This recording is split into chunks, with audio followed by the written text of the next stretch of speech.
Do you guys seem a little hungover today? It seems like all of you are a little slow. I don't know if Amin has had problems with the draft. I understand that Jeremy is tired because he and I have done 3 shows in 24 hours, but I don't know why the rest of you are so spent, and I'm going to need some help from you on the draft because Meadowlark Media, again, a failure at scheduling, didn't realize that after the NBA season, after the NHL season, as we picked a dead spot to try and do a baseball show, that we chose the date of the NBA draft to do it.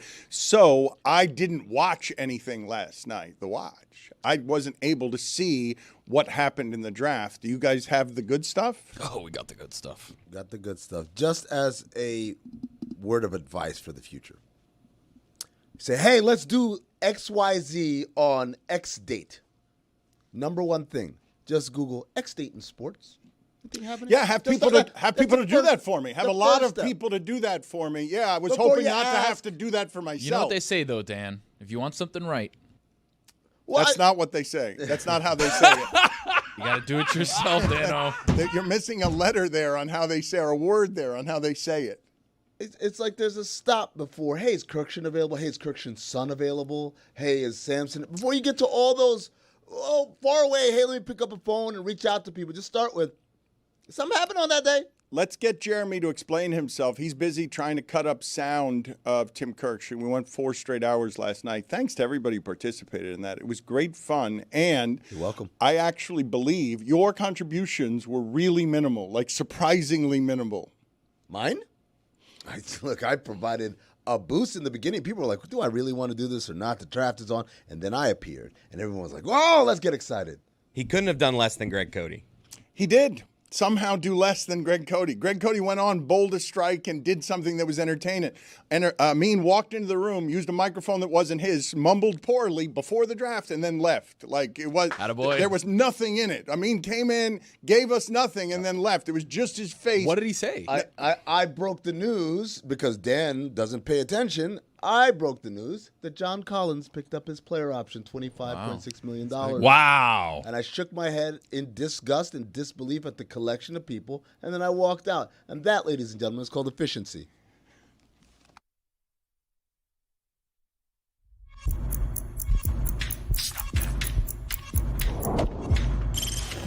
Stop that. Stop that. Stop that. I hear him chat to the noise, move too quick, can't stop for the talking. I hear him chat with the walking. Just too sharp with the prize. White girls let it tell me I'm awesome. Yeah, hot like fire on the pan. If you wanna touch my please use caution. Cold like 0 degrees. I'm out the cage, gotta let out the beast. Revolutionary, gotta let out the streets. Locked in a cage, I'ma let out the sheets. You can't go out, man, forget my peace. You take the west side, take on the east. I'ma put him in the cage, never let out the. I hear him chat to the noise, move too quick, can't stop for the talking. I hear him chat with the boys, not so tough, but man's keep walking, yeah. Just too sharp with the prize. White girls, let her tell me I'm awesome, yeah. Hot like fire on the pan. If you wanna touch my please use caution. Stop that. Stop that. Stop that. Is there a bigger story from the NBA draft, than what are the Pelicans doing? Not that it is a chief story, but what are the Pelicans doing? The Pelicans have not been a relevant franchise their entire time in the league. They have spoiled and soured whatever it is that Zion Williamson was supposed to be, and one of their best runs in terms of leadership is when David Griffin brought his credibility there, and he has since been fired. Stan Van Gundy also gone. Don't know what that franchise is doing. Don't know if anyone cares. I mean, look, Joe Dumars comes in, and he's got an edict to kind of like fix this thing, but not trade Zion, I guess, because he's come in and he's kind of thrown his support behind Zion Williamson. And draft day, let me just say, put it this way. It was confusing trying to figure out what they were trying to do on draft day because, for one, they gave up a lot, I felt, to move up to the 10 pick, to the pick where they took Derek Queen, right? Which, it's not lost upon me. That name is incredibly close to Dairy Queen. But they gave up an unprotected first-round pick next year, which is a very, very bold statement, right? In the NBA, when you trade your unprotected future first-round pick for any future, And you're bad. well, let's just say any future, no matter who you are, the bet you're saying is, I bet you this guy's going to be so good, it won't even matter. By the time that pick happens, it'll be something that we're okay with giving up with because this guy is so good. But the Pelicans are awful. They don't have an identity. They're in flux. The roster isn't clear. And they traded next year's first-round pick. So, in essence, you're basically saying, oh, no, right now, this pick right now is going to change everything. So then you say, okay, well, who'd you got? You got Cooper Flagg, right? You got like a transformational player. You got Derek Queen, a guy who a lot of people like, has a lot of talent, but kind of have, if you read the scouting report, it's almost like we're talking about Zion Williamson. Hey, conditioning is an issue. Hey, he's really skilled, but is he a 4? Is he a 5? Everything you see about him is like, wait a second, we already have one of those. So now we got 2 guys who we don't know what position they play, and they can't shoot well enough, and they're kind of, the conditioning is an issue, and we're betting that right away it's going to be perfect. This pick isn't going to be any good to where unprotected status is an issue. You figured that if they would have offered protection status on the pick, Atlanta still would have said yes at some point, right? And like you look at Derek Queen and what he's able to provide. It really does sound That's like crazy. Dairy Queen. Yeah, it really does. Told you guys. DQ, can I come DQ? Does that work? Kinda hungry right now. Dairy Queen has to Overqualified. sponsor the Pelicans, has to sponsor. I have no choice. I want other names in sports that give off restaurants. I'll get back to you. That's a good one. Okay. That's a good one, Chris. You look at his skill set, though, and it's like basically just a less athletic Zion Williamson. So now you've got Dairy Queen running out there, and you've got Zion Williamson who wants Dairy Queen running out there at the same time. The spacing is going to be weird. They both kind of can't shoot. The team is weird in general, and then you give up probably the most coveted asset of the next year's draft for 10 spots from 23 to 13 to pick a guy who you have already, and then you're going to trade Zion Williamson this year? Dairy Queen playing at the Smoothie King Center. Oh, boy. Synchronicity. I mean, it's perfect. He has no choice. Can I Full house. ask a question here? If the most interesting story from your draft is about the Pelicans, you had an uninteresting draft, right? No, the most interesting story, like, that the mainstream people talk about. Cooper Flagg went 1. Wow, that's amazing. And then Ace Bailey's a good story. Ace Bailey going to the Jazz despite him not wanting to go to the Jazz. I mean, there are other things, but Dan asked me a basketball question. I answered like a basketball guy. I did ask you that question because I am trying to figure out, again, 3 shows in 24 hours, and I'm explaining to the audience why it is that I'm not as informed as I need to be on the NBA draft. If you've been listening to this show for a while, you know that the draft in general, all the drafts, are meat markets that I find a bit offensive on how it is the owners figure out how to control themselves by fixing the costs and then just turning these all into auctions. Don't like them as entertainment, and don't like the information that comes out after them because so many people are guessing. But more so than ever in basketball, when I got all these people telling me how good the Heat's draft pick is, when so many of us have not watched the Heat's draft pick, and I just asked Amin before the show, how do I pronounce this person's name, and didn't have confidence in the way he pronounced it. No, I pronounced it. Again, I'm not blaming you. You got it right. Yeah. You got it right. I didn't have confidence in the way that you pronounced it. But as we go all over the world now, something that was already subjective becomes this, okay? Because I know Bill Simmons is saying the Pelicans making that pick, that's one of the 5 dumbest trades of this decade.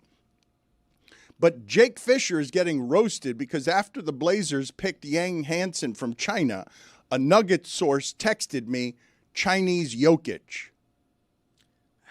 They took him out of the stands, Dan. He was in the stands with the commoners. They didn't even put him on the floor. He walked out with his white suit on. I'm saying if it was unknown before, that if the draft was a subjective stupidity before that confounds even the executives who run the Pelicans and the executives who get fired for this subjective thing that we treat as science, how much more arbitrary is it now that you're grabbing an assortment of players, because there are more foreign players now than there have ever been, that literally no one who's watching the draft has seen play at all? Yeah, so, all right, it's always dangerous when people make these kind of player comps before the draft. One of the most famous ones ever. There was a draft website back in the day that had Deshaun Stevenson's player comp as Michael Jordan. So What? This is real. You can look it up. And so, but this is the danger you get in Yang Hansen or Hansen Yang, however you pronounce his name. He's basically 20 years old. He turns 20 today. Just turned 20 today, right? Played in China professionally, but we know that playing professionally in China has kind of certain boosters to it that you might look a lot better than you actually are. In the way that Stephon Marbury goes over there and scores 90 points a game. Yeah. If that's what you mean by certain boosters. Boosters, I mean, Marbury is a bad example. A better example is like Emmanuel Mudiay is a dominant player, like stuff like that, right? So there's a lot of questions. Whenever people make these comps, I always go back to, wait a second, do you remember what this guy was like in the draft, right? Jokic was coming from playing high-level basketball in Serbia. This guy's coming from China, right? And that's not to say he can't play, whatever. I'm just saying when you make these comps, they're dangerous. In the same way that Jeremy was trying to tell me about the Heat draft pick. Oh, this guy's Dragic. I'm like, Yakuchonis is defined as a 6'6" guy with questionable athleticism, right? Dragic was an out-of-the-gym athlete. Front to back, side to side, vertically, right? He was an incredible athlete. So it's like the comp we're making here is, in this case, two international white guys. Right? Yeah, well, that's what you get in a lot of scouting reports, because the scouting reports on Kasparas Yakujonis were Austin Reeves and Goran Dragic, who I don't know if you guys know this, not the same player. No. I mean, the only thing all three of them have in common is they're and I understand why we do this. But he is Goran Dragic. Over the last couple of days, we have had people saying a number of different opinions about how stupid it is that the Miami Heat wouldn't trade Jovic for Kevin Durant. And when he got to the league, the Miami Heat's assessment of him is he could be Danilo Gallinari, which is a very nice NBA player and also someone you would trade for Kevin Durant if he becomes Danilo Gallinari. We like to do this with the unknown. This thing that we're presently watching is more unknown than it's ever been because of the number of foreign players in the draft. But I do want to check in with a couple of the highlights from last night. Now, this is before last night. I know a lot of people have been pointing out the viral tweet that the NHL has Wayne Gretzky on its broadcasts and ESPN has Kendrick Perkins. And there's a bit of a difference, obviously, in terms of stature from Wayne Gretzky to Kendrick Perkins. But Kendrick Perkins is there because he says things, and it doesn't matter what they are. He just says things like this about Cooper Flagg. This is how I look at Cooper Flagg. If LeBron James and Kevin Garnett had a baby, you get Cooper Flagg. And why I say that is because when you think about LeBron. Let me ask you a question. Is Wayne Gretzky good, or is he just Wayne Gretzky on the broadcast? I don't know. He is not good as a broadcaster. He's gotten better over the years, but he is pretty boring. He's Wayne Gretzky. That's right. So he's doing the same thing that Tom Brady's doing, that they're going to pay Michael Jordan to do now. Yeah, he was like Magic. When Magic did TV, Magic was incredibly boring and obvious with all of his analysis, which is crazy because you think yourself, this Magic Johnson, one of the smartest players ever played. And my theory on that, Dan, is if everything was child's play to you, how would you know what's difficult needs to be explained, and how would you know what's not? I know two stories involving Magic Johnson thinking the rest of life would come easy for him, and it did not. One of the stories, read for me how long he lasted as Lakers coach, because the famous story of Magic becoming Lakers coach is that one day in a meeting he got frustrated, and I think his career lasted like 11 games or 11 days, something ridiculous like that. Pretty short. Vlade Divac, this is how old this story is. Yeah. Vlade Divac's beeper went off while he was giving a speech, and Magic took it and threw it against the wall. Yeah. There are people listening to this who don't even know what a beeper is, correct? 16 games Magic lasted. As long as the Magic Hour.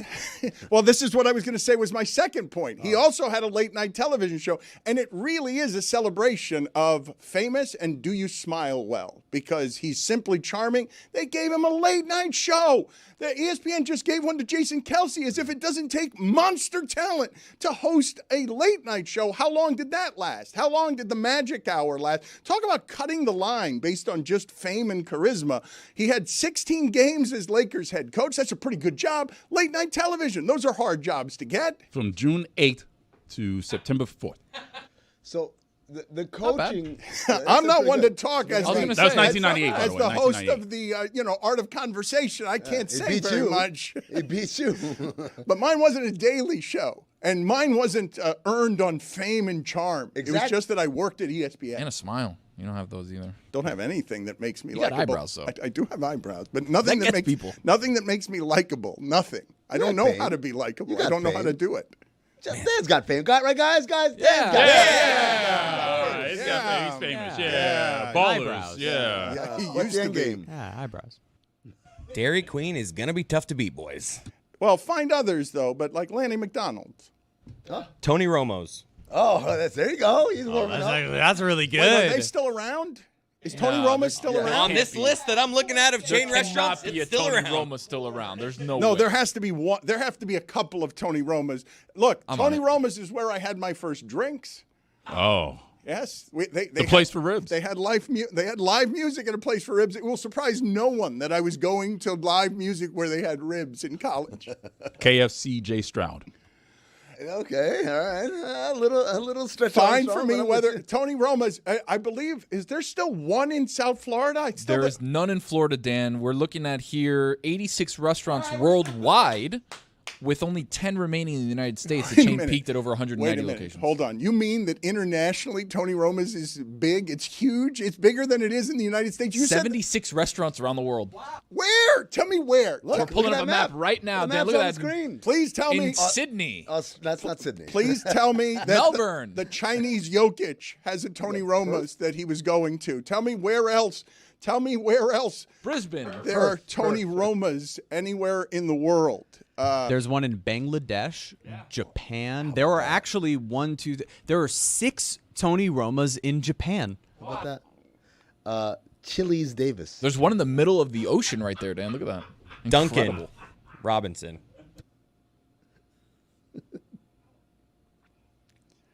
That was no good. That's how you say his name. I mean, it's just the best one yet, you could argue. Chili's Davis is pretty good. There's one in Curacao. I've been told that Colombia has the fanciest Tony Romas you have ever seen. They got the fanciest everything, don't they? But make sure you check out the ones in Germany, El Salvador, the Dominican Republic, and Chile. Que lo que? Brooks Reed played live music on Thursday nights, and it's how I was introduced to the Long Island iced tea. Guam Brooks. and Guatemala. Those ribs can't be good. Roy said threw in there Tony Roma's good ribs. They can't be good. It's the place for ribs. That was the slogan. Indonesia, Malaysia. Oh, so you didn't know it was the slogan. You just thought that Roy was saying thought he was just that, like, that why is would I say the that? place for It's ribs. like, that's a fun little nugget. The place for ribs. You didn't realize it was the slogan for Tony Roma's. You thought that was Roy's personal endorsement. Just an aside. Of a defunct restaurant. He was saying the place for ribs. 10 locations still in the United States, and those got to be hanging on. There cannot be. I'm guessing that if there are 10 remaining in the United States, it's because they're holding on at the end of life, and they're importing whatever it is the booths were at Red Lobster because they've gone bankrupt, and they're just trying to keep alive everything that's there. Food many courts are at there? malls, man. Fred Baskin Robbins. No? How about Crispy Cream Hunt? They're everywhere. Oh, that's good. I like that. Okay, I'm working here. Wendy's Yama. Oh, Victor Wendy's Yama, yeah. Now we're going back to the names that we gave Dan, right? That's right. just Just going- fat food names is all we're going to go to. Can you guys get me some sound from last night? A couple of the different sounds that we want to play from the draft, and some sounds, again, from our live stream that was baseball related somehow during the NBA draft. Just a terrible choice by Metal Arc Media. I think it's Jeremy's fault. I'm not sure. It is. Amin said to me, you got to check the schedule before Hand it up, is my that you bad. do things. And so I said I had delegated that one. I wasn't looking at a calendar. I should have. Popeyes Jones. I feel like that's us though. Like we zag. You guys are talking NBA. We're talking baseball. Yeah, I over totally here. did it on purpose. I'm not complaining. It was fine. It's totally on brand. I was just pointing out to the audience why it was done. It wasn't zigging while others are zagging. It was not looking at a calendar. So, Tomato. I mean, It was looking at a busy calendar and deciding, here's one of 3 days we could do it. But next Jeremy. time we'll do it from one of the 4 locations at Tony Roma's in the United Arab Emirates. Jeremy, this is not a busy time in sports. You picked 8. Like, we're headed toward the hot dog eating contest. Might not be a busy time for you. Okay. Well, Jeremy, do you think you're busier than I am? Like, that's a thing that you think? No, I'm saying if it's not a busy time in sports. It sounded like you thought right there that you think you're busier than I am. I think that last week I might have been busier Okay, for so some now- days. It's a biz off. Well, now we got it, though. He denied it. He said it, denied it, and now I'll he admit it. Well, no, you're admitting it now. You denied it a second ago. I did because I was trying to, not put my Okay. foot in my mouth All in right. front of my boss. Well, so here we are. job. So let's just have this out now. Let's just do this now. Jeremy's had a different experience with how it is that people receive him in the world and how it is that they receive him here. He's had 2 different lives. In the world, That's right. they like when he comes out and talks like a broadcaster to get going before he gives his point as a transition. Boy. Here, that's not liked as much. What's the whiplash been like? Limited fake Jeremy was strong. that was I like pretty that. good. That's a Well, suey. it just takes 13 syllables before he starts, and that's just right. it's a television contrivance. It is a television contrivance. It's not how human beings speak. Well, it's how I speak now because I was training my whole life to do this. So when you're trying to really be a broadcaster and tell a story, you need to be able to maneuver whether your voice needs to go to a powerful place up here or if you need to slow things down, enunciate properly, and put a period at the end of a discussion. Orange Julius Randle. I think the objection around here is that you put a lot of commas at the end of the discussion and then just keep going. I believe that that's probably Yeah. a part of the whiplash. Yeah, that the there's issue a is semicolon. I just like stuff, so I just want to give you all the information that I have about it. And that works for some other people. Like the Miami New Times was really excited about me and wrote up this really nice piece. And it was after yesterday's show that I was a little beaten down. And then I went and I sat at the desk out there and I found out, oh, man, cool. I've been named best sideline reporter in Miami by the Miami New Times for best of 2025. Just giving those away. Wait a and I second. read, Hold on, Jeremy. amongst like the 7. Aren't you all of them? There you go. Thank you. Thank you. That's who how, else that's how is you out do it, there? boys. You just eliminate all the competition. Yep, that's And how you all do they it. can nominate is one person. Yeah, I was one of the probably 6 options, but it felt good. And the nominees are, for the Florida Panthers 2024 season, Jeremy Taché. For the Miami Heat 2024 season, Jeremy Taché. For the Miami Marlins 2024 season, Jeremy Taché.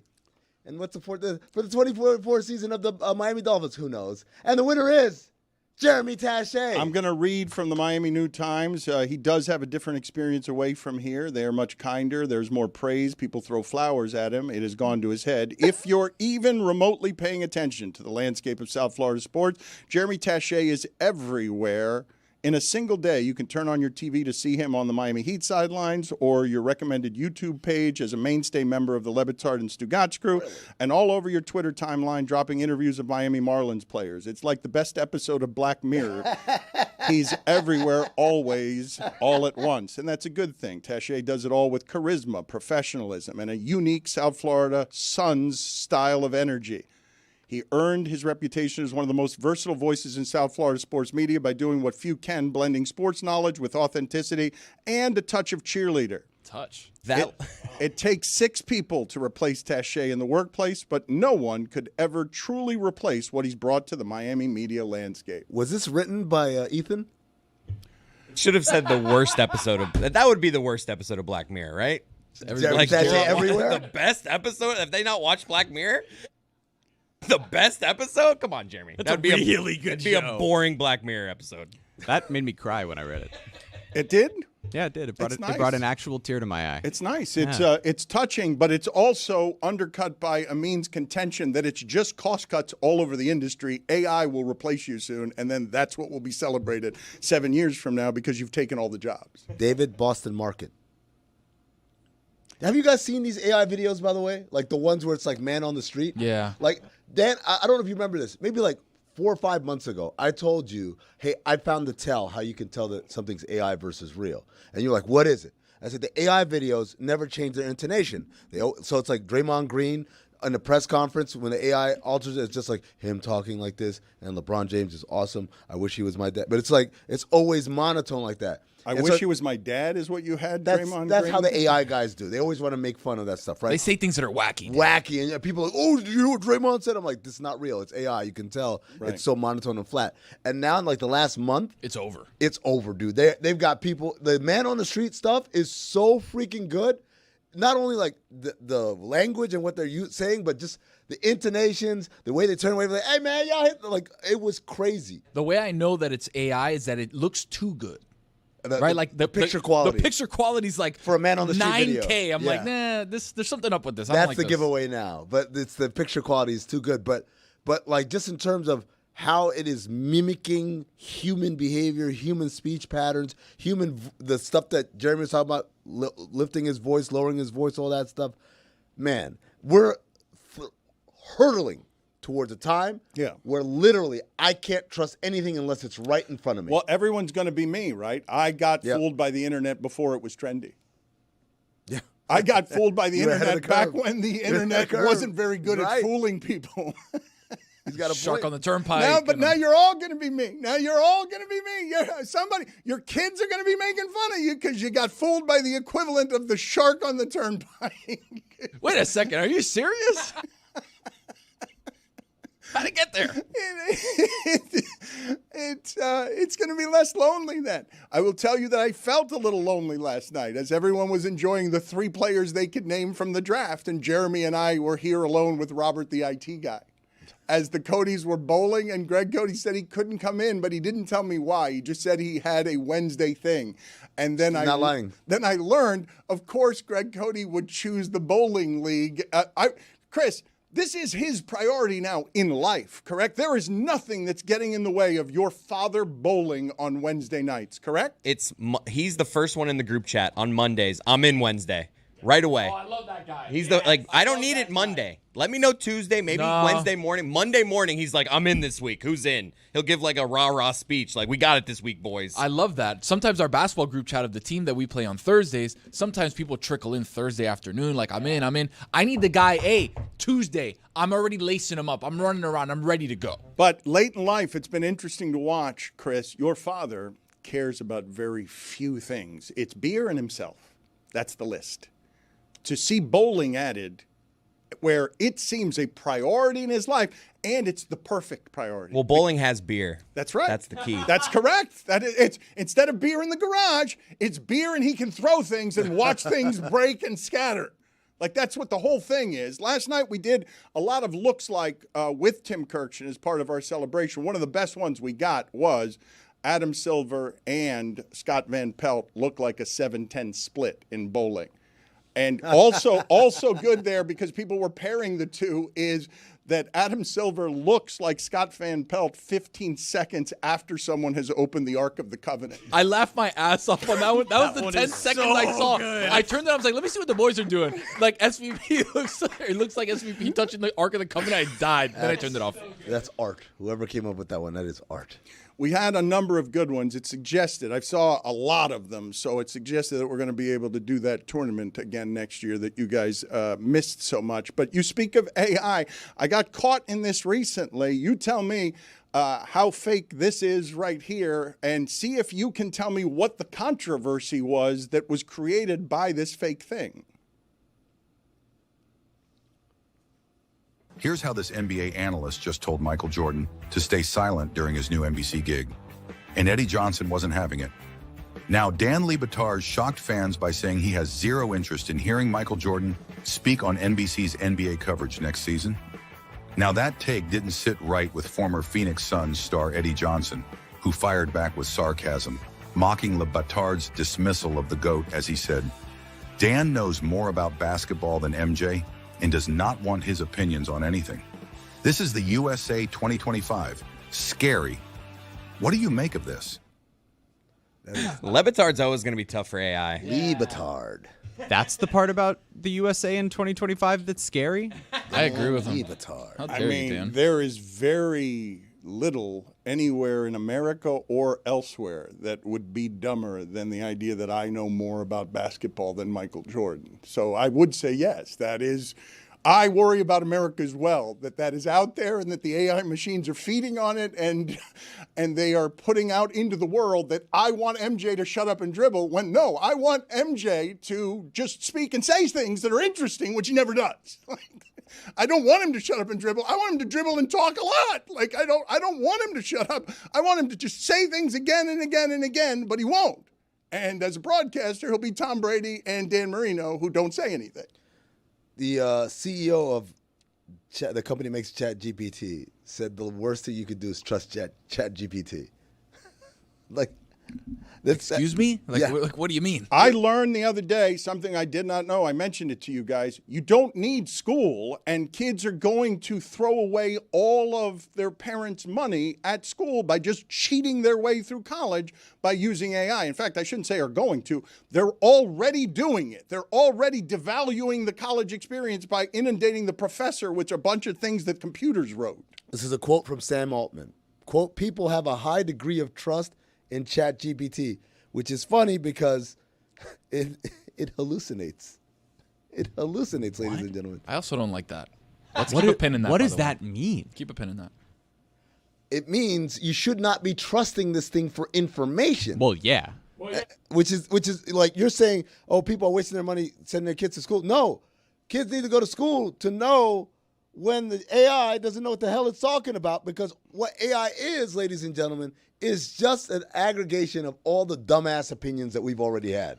It's not coming up with the right answer. It's coming up with the answers people think. Again, the quote is, people have a very high degree of trust in ChatGPT, which is interesting because AI hallucinates. It should be the tech that you don't trust that much. When the guy that created that and is the CEO of that and is like the spearhead of the AI movement across the world is telling you it hallucinates, I worry. I'll tell you what I'm worried about also. I read a story where this woman apparently, I don't know if it's ChatGPT, but some AI tool like that, she was talking to it about her relationship and her problems, whatever, and it was like, divorce your husband. Like, you're crazy if you don't get divorced.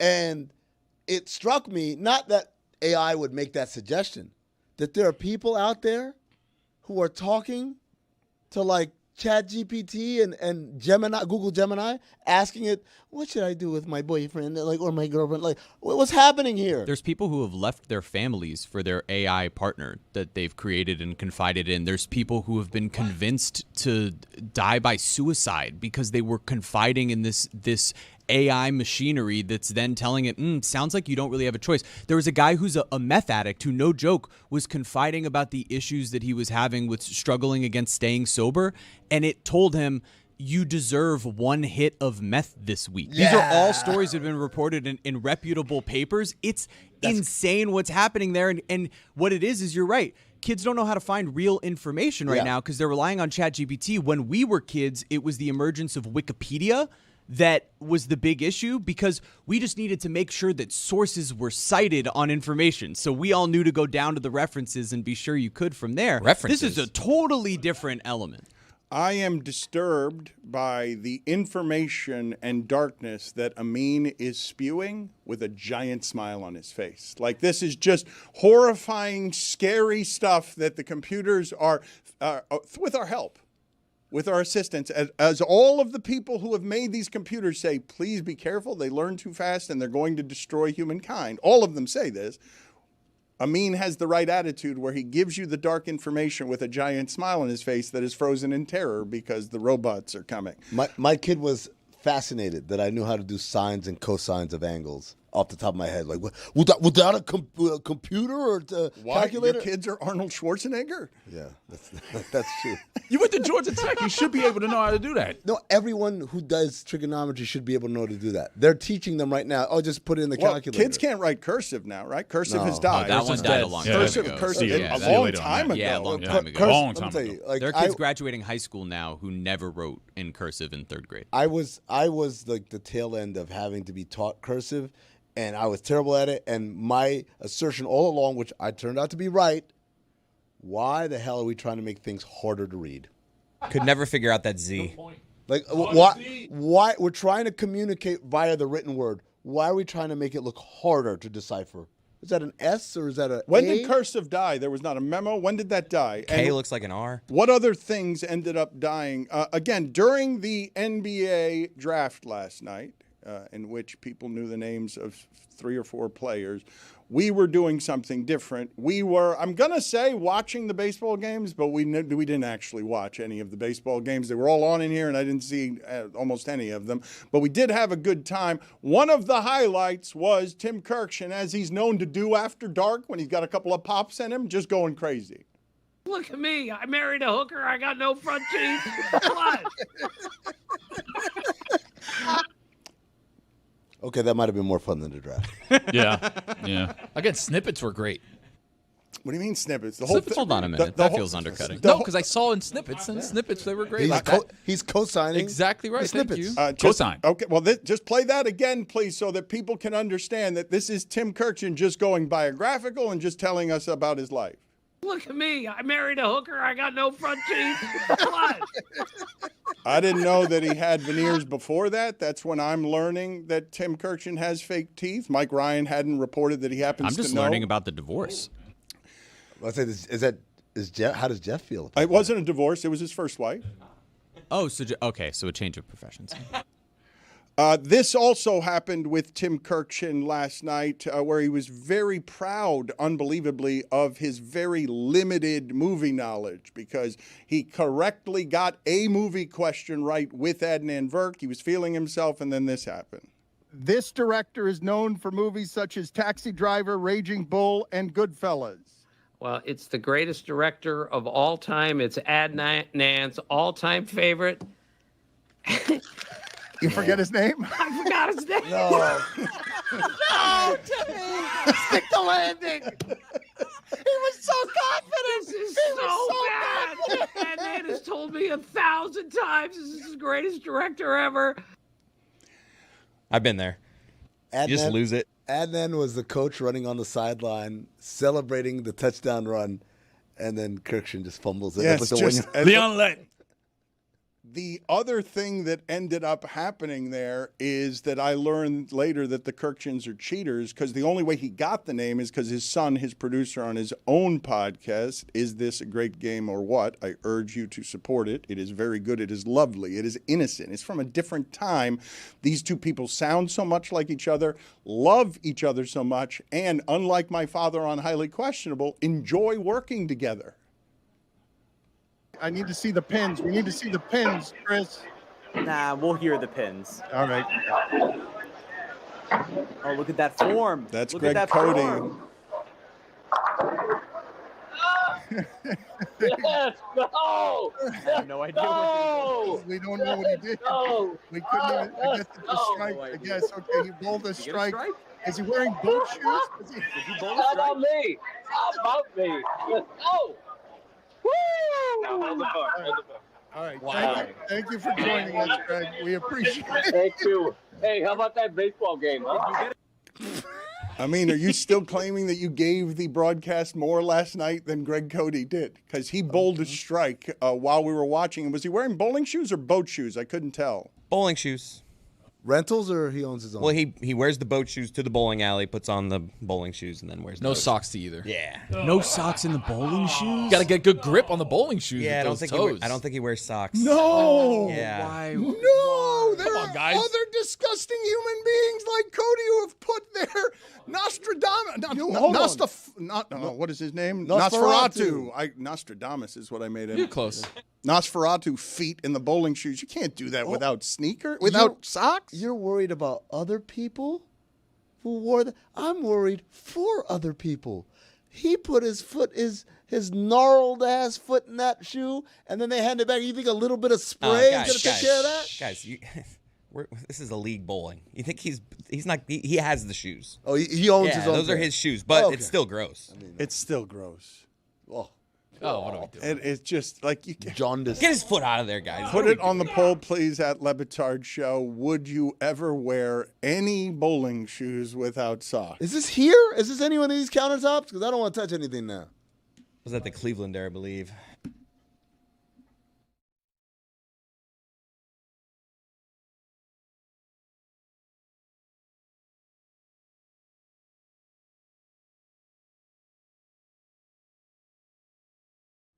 Taking your shirt off and using your body as comedy, you're going.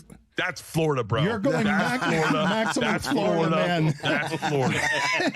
When did you decide to start doing that? When was it encouraged? When did that become your signature? The idea that you're up there just throwing your body at the people here in a tight pair of jeans, shirtless. I was. The jeans have gotten tighter the fat I've gotten. They weren't always tight. My daughter said Baby Walrus needs to move out of skinny jeans. I started doing it just to cheer myself up because you get on the road and do like a Thursday night and you'd be like, I got a whole weekend ahead of me. This is gonna be a long weekend. I'm missing my family. It's not sold out. So I would rip my shirt off and kill a beer to make myself giggle because I thought it was silly and to remind myself this should be fun.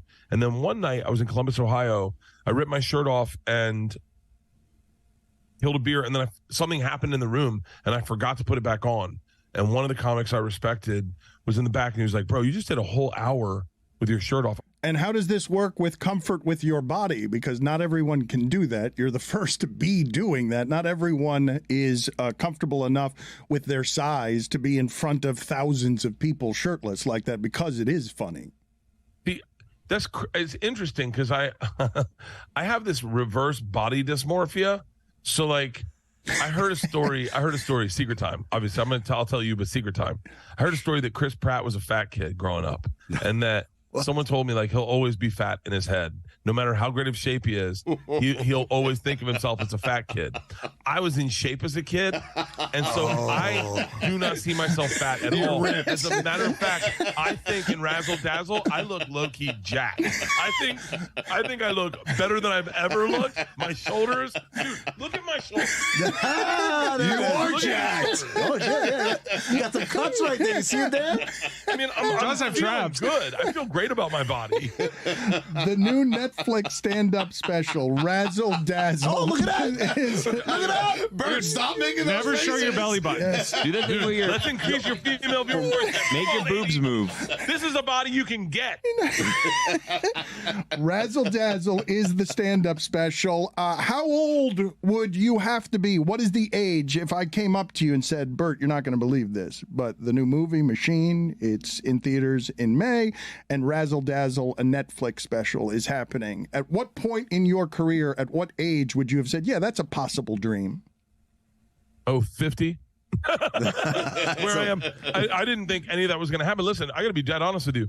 I shot Razzle Dazzle in November, and I'm used to the Netflix specials, but with the Machine movie, that was sitting on a shelf. They weren't doing anything with it, and they weren't going to release it. And it wasn't until I leaked it on Rogan that it got life. And so ever since it's got life, now it's got real life, and so I didn't think the movie was ever going to come out. Dan, Bert's got me feeling confident. You know what? I'm going to join you, Bert, taking the shirt off. Wow. I love it. I love it. Well, I'm going to have to do it, too. I, too, was ripped when I was younger, Bert. I'm going to have to do it. Let's all be, come on, bros. Oh, man. I don't really want to do Round the horn. Dude, you're looking good. The Mantle Lantern. Thank you. Okay. Oh, my Dan's God. doing it too. Dano! Take the top off. Oh, jeez. All right. You are allowing us to be more comfortable with our physical appearances. I have to take off my nipple stickers. He's a pioneer and an icon. Oh, look at Dano. Mr. Nipple. Oh, Perfect. Sorry, and this shirt, I don't know, it's like a routine. Here. Yeah, It's reverse body dysmorphia. It's a reverse body dysmorphia. It's a really weird time for Jessica to come back into Yeah, I the was room. like, Jessica, Perfectly do not walk in here. Hey, Jess. You like it, Bert? Get out. Beautiful, absolutely beautiful. Why are you massaging Andrew Luck making an appearance there? Bert, I do want to know when you were partying, the top partier at the #1 party school in the country. What did that look like? You're looking at marijuana in the afternoon. Yeah. Around 4, Simpsons, fried chicken, and a lot of cocktails up until about 2 a.m. Then back to my place. Goat Campbell around 3 a.m. Joint set on the Seminole Head. I love you. And not a lot of sex, just dudes. The best 6.5 years of your life, Bert. How much public nudity was there? An aggressive amount. This is back before that was considered assault. You can't do that. You shouldn't be. Publicly nude is probably a bad idea, but this was a different time. I'm feeling assaulted right now in this room. I took a dump on a pizza box to win an election. Like I was totally naked. Like this is back when that was called provoking. That is a great sentence. I took a dump on a pizza box to win an election. By a landslide. I won by a landslide. I mean, that was Trump's platform. What can you tell me about being moved, performing in front of so many people? Because the crowds now where you gather are enormous. They surprise me even as funny as you are. I'm telling you, I had a real moment in Boston. I had a real moment in Tampa at Emily, but I had a real moment in Boston when I walked in, and there's this old guy that's been working at the Garden forever, and I walk into my underwear, and he goes, "You sold it to the ceiling, kid. You sold it to the ceiling." And then I got a standing ovation, and I started crying. I was like, boom! It caught me off guard. Same thing happened in Tampa. Same thing happened in Orlando. I never expected any of this, man. At 44, I was fired from Travel Channel. My wife wanted to get a vasectomy. We were tearing down our house to rebuild it. I was nowhere. I got kicked off Funny or Die tour. I was making $2,000 a week on Funny or Die. Tom was making $20,000 a night.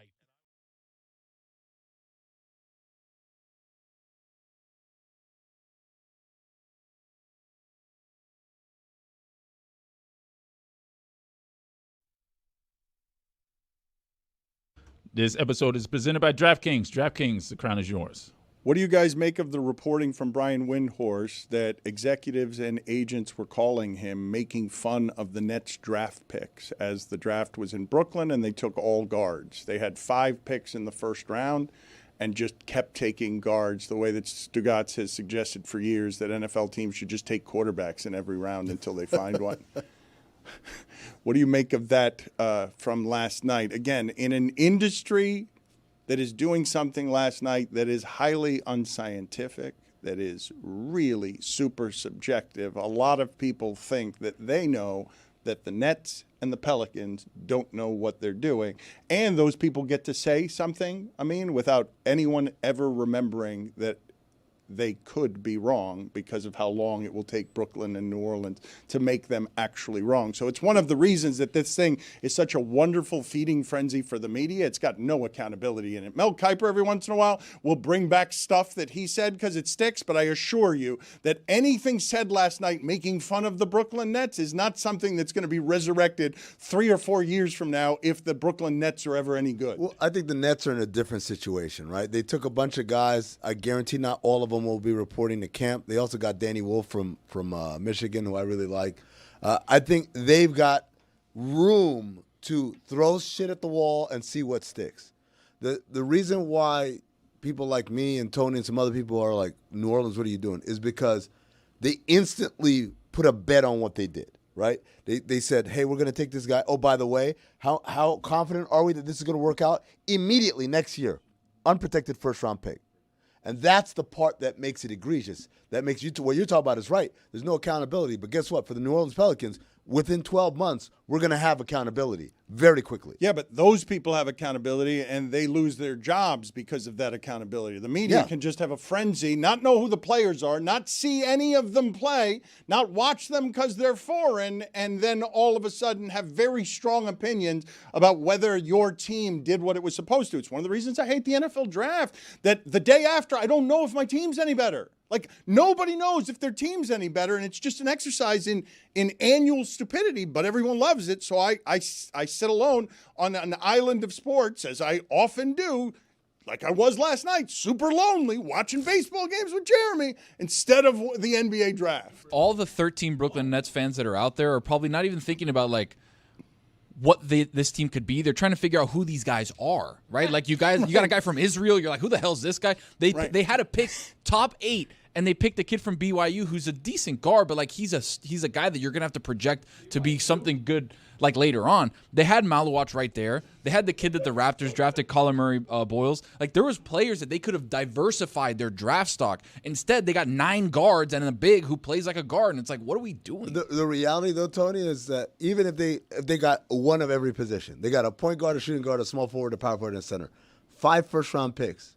Nobody does 5 first-round picks. If you got 5, you got none. Yeah, pretty much. You got beyond none. It's way too much, right? So the reality is they're not going to bring all these guys together, right? And maybe some of these guys are never going to play for the Brooklyn Nets. They might have their rights included into deals around the league. And I think that's the part that you just got to like factor into all of this is they don't have any sort of responsibility to anything because they've got the flexibility to do whatever they want because they're not supposed to be good next year. Put it on the poll at Batard Show. Has the draft gone from what is this guy to who is this guy? Hoomst? Hoomst is this guy. I haven't used hoomst. Put it on the poll as well at Batard Show. Have you ever used the word hoomst? Hoomst, there it is. I also want to say something. And look, I love the French. Too many French guys in the NBA draft. The last couple years, what are we doing? They're taking over one draft at a time. We'll see taking over. There's one guy taking over. The rest of the guys, they got to prove it to me. Alexander Sarr. And Risa Shea was nice coming on at the end of the season. But you're looking at these guys from France. You're like, I've never heard of. Like, who is this guy? We are not far. Whomst is this guy? Yeah, from Canada and France, whooping our ass every time they see us on the block. Buddy, we're not that far. USA, we're red, not white, and that blue, far. buddy. Do not do that to yourself. I'm telling you. Don't sell yourself that pipe dream, buddy. Man, let me tell you something. You look at that Canada team, MVP. Yeah, they're not bad. Right? And then you start throwing in other Nembhard. Oh, you want Nembhard hounding Steph Curry up and down the court? You don't want Steph Curry, we don't know how long he's got Olympic Lou playing. Dort. Lou Dort out there, muscling up on people. Benedict Mathurin shooting every time he touches it. RJ Barrett. No, please. I'm running out of guys. You want Kelly Olynyk on the block? What is Olynyk's name actually Maple nickname? It's Maple Dick. Yeah. I mean, yeah. Okay. If Famously. you know, you know. I don't. Thank you, Amin. Put it on the poll at Batard Show. Are we weeks away from Canada and France wiping the block with us? I feel like Amin is just waiting for all sorts of apocalypses and looking at them through grinning. And that's me saying that. That's me who has been grinning through fear and apocalypse. I think Amin is with me now, fearing both AI and France, which is unreasonable. Well, he said Canada too. With me, it's AI and climate change. With him, it's AI and France and Canada in basketball. And then he names a bunch of 4th and 5th starters and bench players. Boy, they're gamers, though. Those guys are gamers. Benedict Mathurin. Gamers. Benedict, you see that guy in the Game 7? Yeah, the problem is, Game 4, he sucked. Yeah, did you see him miss all the free throws when they needed to just make one free throw to beat an OKC team that made 3 3-pointers all game? I saw a guy show up in Game 7, look around, not see anybody with him, say, I got this, guys. Put him on my back. Kelly Olynyk's nickname, also according to the internet, the lunch lady. He does look like a lunch lady. Yes, he does. Not as much as Luis Scola does. Wow. You put Luis Scola in a hairnet, that looks like the cafeteria lady. Put it on the poll at Batard Show. Who looks more like the lunch lady? Luis Scola or Kelly Olynyk? That's got to be 50-50. We've got a new media beef. Hooray. And I'm sorry? Hooray. usually the hooray has more enthusiasm than that. That was a hooray soaked in indifference. I didn't want to overtake your take. So you just interrupted Just it. a bed. It was supposed to be a bed underneath. So you just interrupted it with a meek, half-hearted hooray that no one heard. And then I had to stop the show and ask, what'd you say? Yeah, it's a radio term, Dan. A bed. That's when the sound is underneath what you're saying. Hooray. Go ahead. Thank you for teaching me about radio.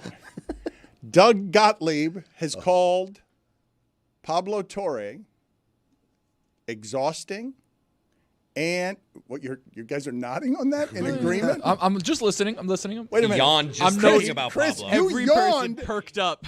Wait a minute. What just happened there is physically funny.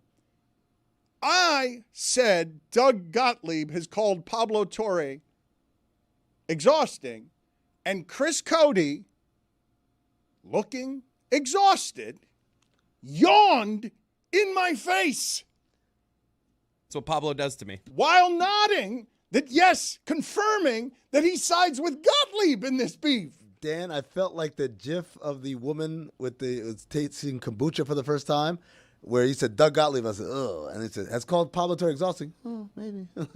you lost me and you got me right back in. All right, finish the statement. And disingenuous. Now lost me again. He lost me again.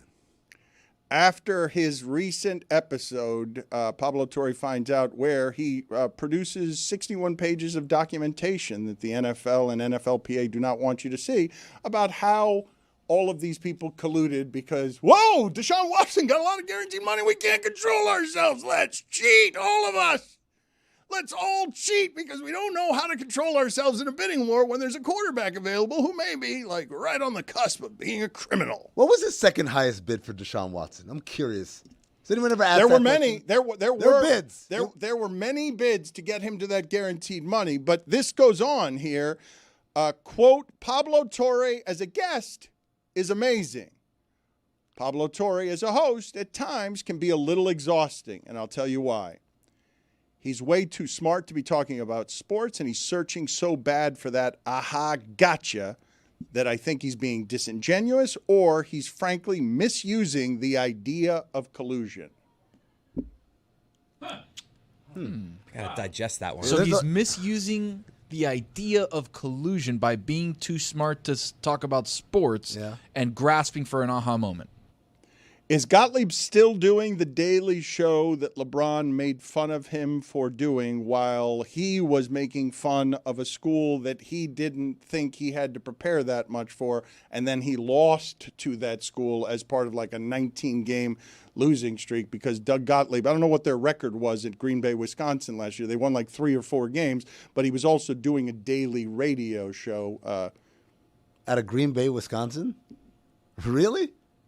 Doug Gottlieb is big in Green Bay, Wisconsin. Well, I think it's a national show. I don't think it's a local show. They were 4-28. But it would be difficult, I would think, to be doing a daily show. I don't know. Amin was teaching me about radio earlier, so maybe he knows. A daily radio show and coaching a college basketball team seems to be hard at the call same that time. cadence, Dan. The number of times a week. Cadence. No, he's busy. 0 for 14 in conference play, and they endured a 21-game losing streak. Denny's Hamlin. Amin mentioned liking Danny Wolf from Michigan. Why do you like him? Obviously, his size. I want to show you a picture here of Danny Wolf's brother when he was drafted last night. Ugly crying. There's an ugly crying face. He can't be happy about that this morning. I don't get happy tears. You guys do happy tears? Oh, Jeremy, dude, I did happy tears yesterday. I love happy tears. I do that a lot too, yeah. Yeah, I just don't get it. I've never done it. The gratitude wells up in you so much because something moves you, and then it leaks out your eyes because it can't stay in your body. Gratitude. Okay. That's what else? That's pretty much what it is. Yeah, I think it's also you and I relate here, Dan. It's sort of emotionally on the edge at all times. So you could push me in one direction or another, and I'm probably just gonna cry. He looks like he ate a lemon while cutting onions at the same time. It is really good ugly crying, and it's the brother of a 7-footer, so my guess is he's also pretty tall as well. You see no other heads in the shot. By the way. He is miles above sea level right now. You do see another head. It's just at his shoulders. Look at as they pan over. There's a guy with gray hair that just kind of shows up out of nowhere. Put it on the poll, please, at Le Batard Show. Is the brother of a 7-footer ever under 6 feet? Or the sister. Is the sibling of a 7-footer ever 5'3"? If they are indeed biological siblings. Samson size? That's That'd right. be funny. Yeah, Shaq and Samson. Like there are Schwarzenegger and DeVito and twins. Tony, the guy with the silver hair. Oh, there you go. I thought you meant like the photographer. No. I'm talking about this guy right here. Man, that's Kristaps Porzingis, man. For the audio audience, however red you think his face is, it's redder. However far you think his bottom lip is being stuck out while the corners of his mouth are frowning, it's further than you think. However greasy you think the combo of the hair and the face is, it's greasier than you think. However far down you think his eyebrows might be slanting on the eyebrows. It's steeper than you think. It's the pyramid of Giza right now. This one eyebrow is going up this way. It's incredible. Going back to sines and cosines, that's a 45-degree angle, folks. Dan, can you do that with your eyebrows? I cannot. He doesn't have that kind of power. They're stiff. Peter Gallagher, maybe. Maybe he could. My eyebrows are more starched. They don't have flexibility. They're dry cleaned. They don't move around. This guy's right here, man. Let's play Malika Andrews making a mistake that I could very easily make. It would happen to me. I'm not kidding. It would happen to me. I told you guys recently that I thought newspaper headlines had gotten very cruel when I read a headline, "Coward foregoes Duke." Enters NBA draft. I'm like, my God, those headline writers are getting personal there. But no, it just turns out that his name is Cedric Coward. And Malika Andrews, again, made a mistake I could very easily make. So the Portland Trailblazers select Colin Coward here. A stunning pick. You can hear her reading something else while doing that. She's like distracted. She's like, Colin Cowherd here. Like you can and there's hear definitely a producer's voice in her ear at that time too. So she's trying to read a sheet that says what the name is of the player and find it in the slot on the best available. And she definitely has a producer. And as Lewis talks in my ear, it's the same thing. So you can maybe hear if Lewis just keeps talking. You can hear her might be able to distraction. hear it through the microphone. It's difficult to do. Colin Cowherd's at home like, me? You know the meme of the guy like he's at home. Let's play that again. You imagine the stunned fans learning. Wait, what? What did we draft? So the Portland Trailblazers select Colin Coward here. I mean, is he going to get? Drew Holiday's going to be throwing it to Cowherd in the post, and then he's just going to give people a bunch of bad opinions. 3-and-D. You talk about John Wall. Like, I don't like that dance. Dougie. They throw it in the post, and all of a sudden the play call is just, I don't like guys with backward hats. So his name is Cedric Coward, right? Yes. So do we think that what this was is on the big board that Malika's looking at? It's just first letter of first name dot last name. And so you got C.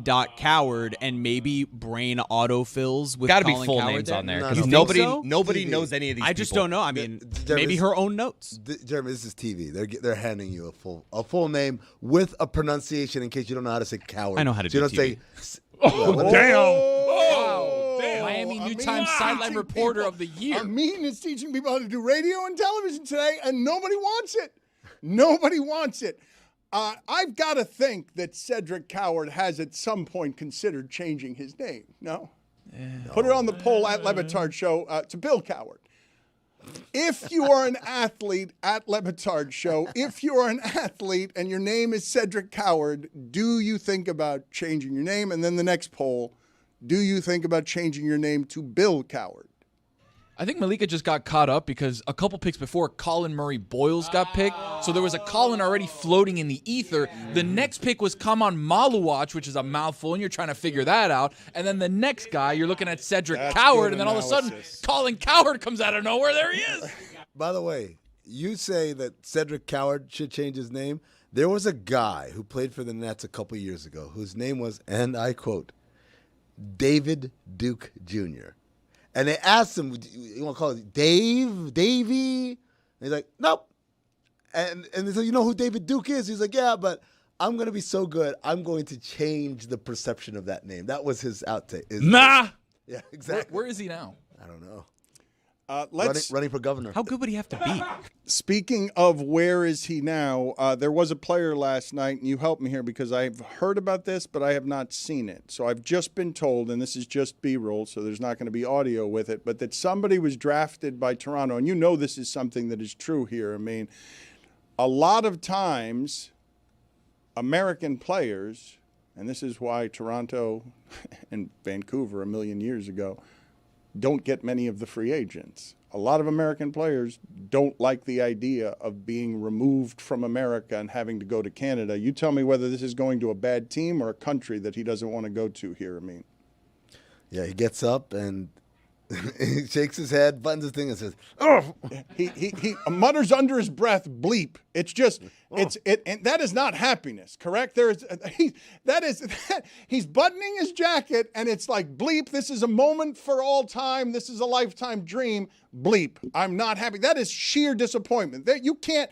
He can give all the quotes about being. Is that about Canada? That has to be about Canada. Look, it could be about a number of things. Canada, the Raptors not being a good team, the Raptors having a lot of players who are kind of his position. They have a glut of these combo wings. But then the other thing is the reason why guys don't like playing in Canada. It's not, look, Toronto, people love Toronto. Toronto's a great city. Toronto's a great road city. Come in, you party, you do this. It's a great city, great period. Food, great everything, right? The problem is with, first of all, this is the taxes, right? Tax levels are escalated there. They're higher than even New York or California. Number two, the number of logistics coming in and out of the country. So my family wants to come see me. It's not like flying to Indiana and then you got to go through customs and all this stuff. So it's a very cumbersome process. Number three, and this is going to sound ridiculous, guys don't like the metric system. They really get bothered by like, okay, a kilometer, how's that, miles and stuff. It's just like, it's different enough for you to know I am not in the America anymore. And that's enough of a mind bleep for guys. I appreciate your efforts in going those lengths to try and figure this out. I don't think it's the metric system that made him curse as he was getting up there. I do wonder if we're being unfair to Colin Murray Boyles, though, because it could just be that's a whole stressful process, and he was happy that it was over. Disbelief almost. And finally, I don't know. It seems unfair, fun, but unfair to assume that it's the metric system that's bothering him there and not just that the last few hours have been a little stressful. This guy goes into a McDonald's and he orders a Royale with cheese? You telling me that's not stressful? A centimeter bothered. Does seem to mouth the word fuck. Oh, that was clear that he did mouth that, but it could just be because he was... Did he expect to go earlier? Friend or coworker? No. Or maybe he doesn't have a passport or winter clothes. Maybe it could be. Winter clothes is a big one, too. He's from South Carolina, so going to Canada is quite the stretch. And Houston was next. Maybe he just really wanted to go to Houston. He's like, all right, KD just got traded there. They're maybe going to win.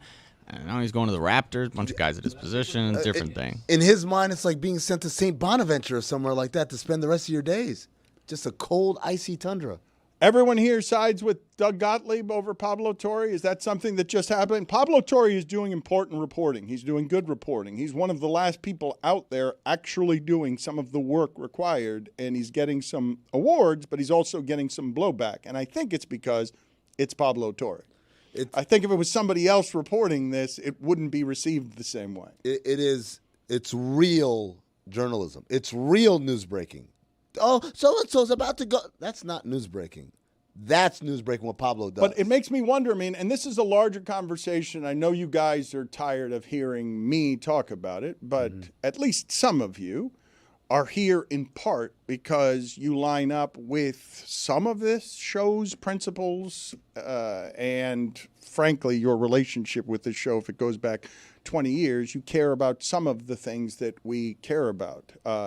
When you say, quote unquote, real journalism, I'm more convinced than I've ever been that people don't want that. Well, people don't know what it is. Correct. And so they don't want it. And they reject it out of hand viscerally. It's like, I've never tasted broccoli, but I don't like broccoli. I just know I don't like it. And so you've just made up your mind before you've even tried it or thought about it. What Pablo Torre is doing is extraordinarily difficult. He's at a trough where all news gatherers are, and he's consistently finding things, reporting them, vetting them, taking them through lawyers, and making people unhappy because power doesn't want you to see things that are true. To me, that's one of the most important things in journalism, and one of the most heartbreaking things to see over my last 20 years in it, is that I care about it deeply. And man, so many people do not at all, don't care enough to even get informed about why they reject it viscerally. Now, in Pablo's case, it's the condescension. Right.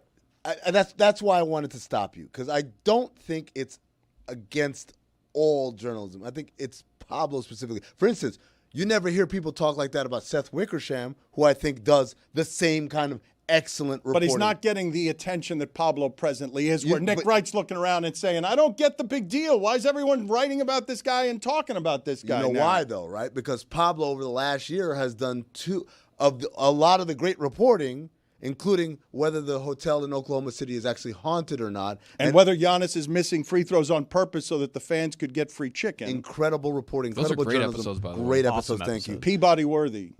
You know what? One nomination is for everybody. But the part that gets him the ire and the attention and the level of scrutiny and comments like that are because he did Marcus Jordan, Larsa Pippen, and because he did Belichick and Jordan. Yeah, he goes high-low. He goes. Yeah. He can do both things. But those are the things that bring the negative attention. It brings some of it, but I also think that it feels to everyone, oh, he's reporting this from the yacht club, isn't he?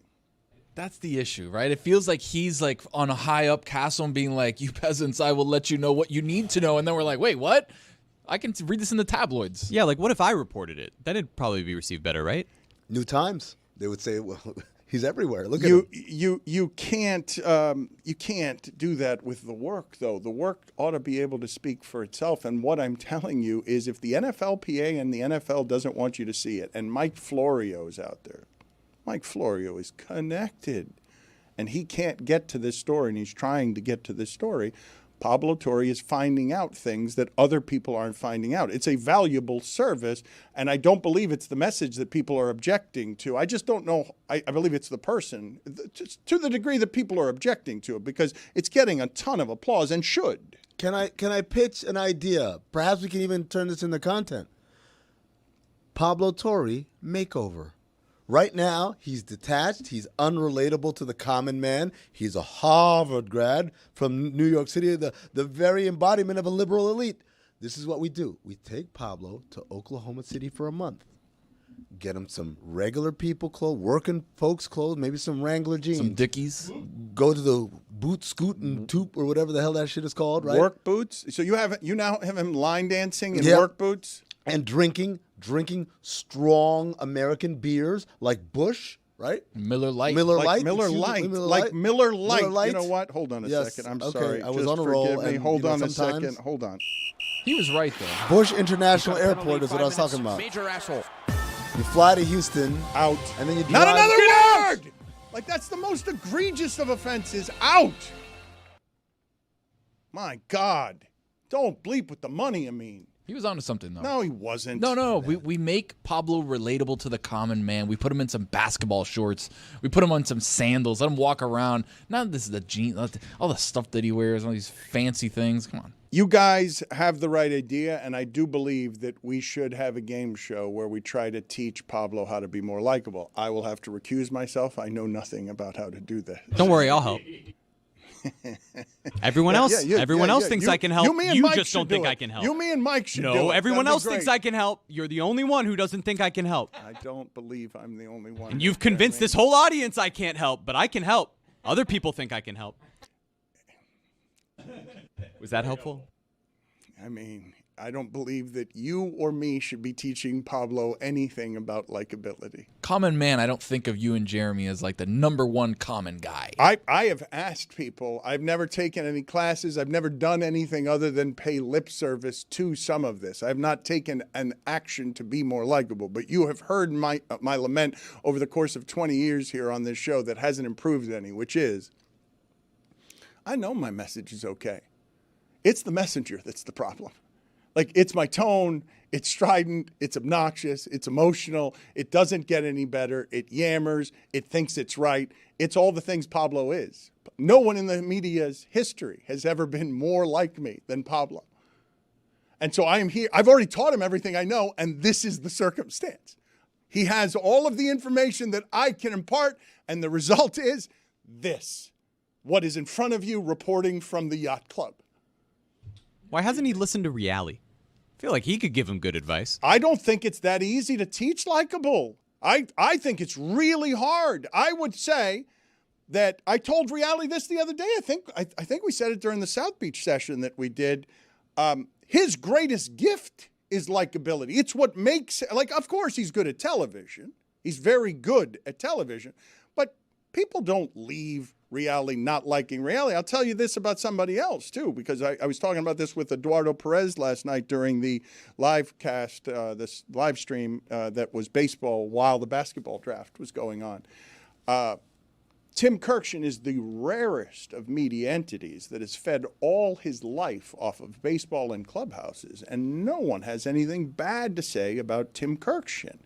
And it's stunning to be 50 years reporting things, some of which the athletes and executives don't want other people to know, and Tim Kurkjian doesn't have an enemy in this business. But I would also say that in the business that we're in, you go ahead and give me all of the people at the very top of the food chain in whatever it is that you consider sports content, and give me all the ones that are there because they're likable. Because the most famous ones, I don't think are. I don't think likability is one of the traits. I think you want people to listen to you, and you want the people who don't like you to also listen to you. And if they don't like you, as Howard Stern says, they often listen more than the ones who do. So when I say top of the food chain, and obviously Kurkjian's at the top of the food chain, but when I say the people in our industry that you regard as the most famous giver of sports opinions, give me the likable ones.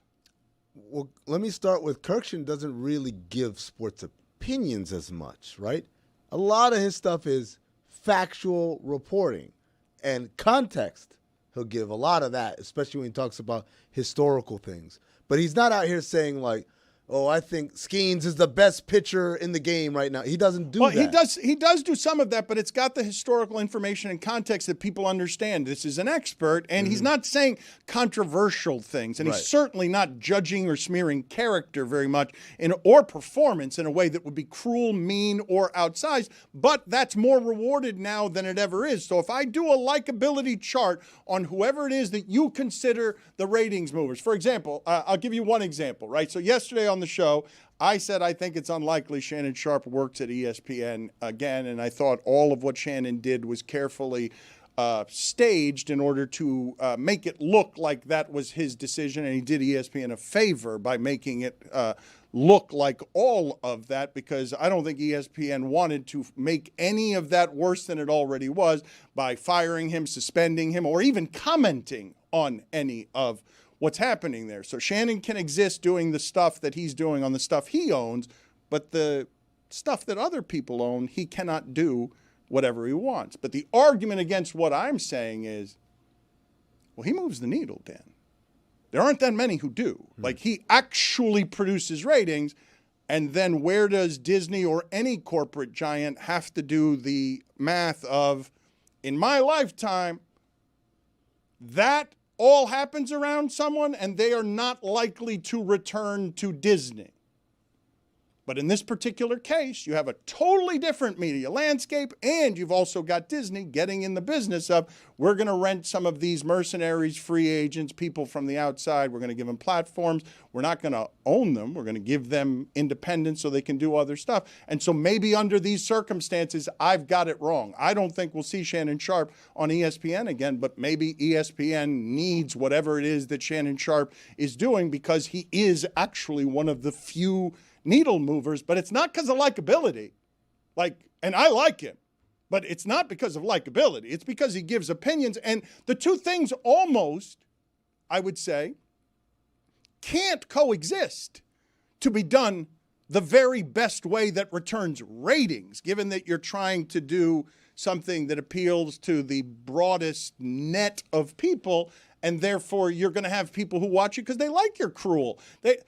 Stephen A. Smith's judgment of people has gotten more performative and more wrestling than it's ever been, at least in part, because it's obviously rewarded. It works. Because it works. It works, and it goes back to the Cosell thing that you were saying, which is they listen to you because they like you, and if they don't like you, they listen to you even more. Or was it Howard Stern that said that? Either way, one of the Howards, right? One of the Howards said that. But it's true, and he's tapped into that.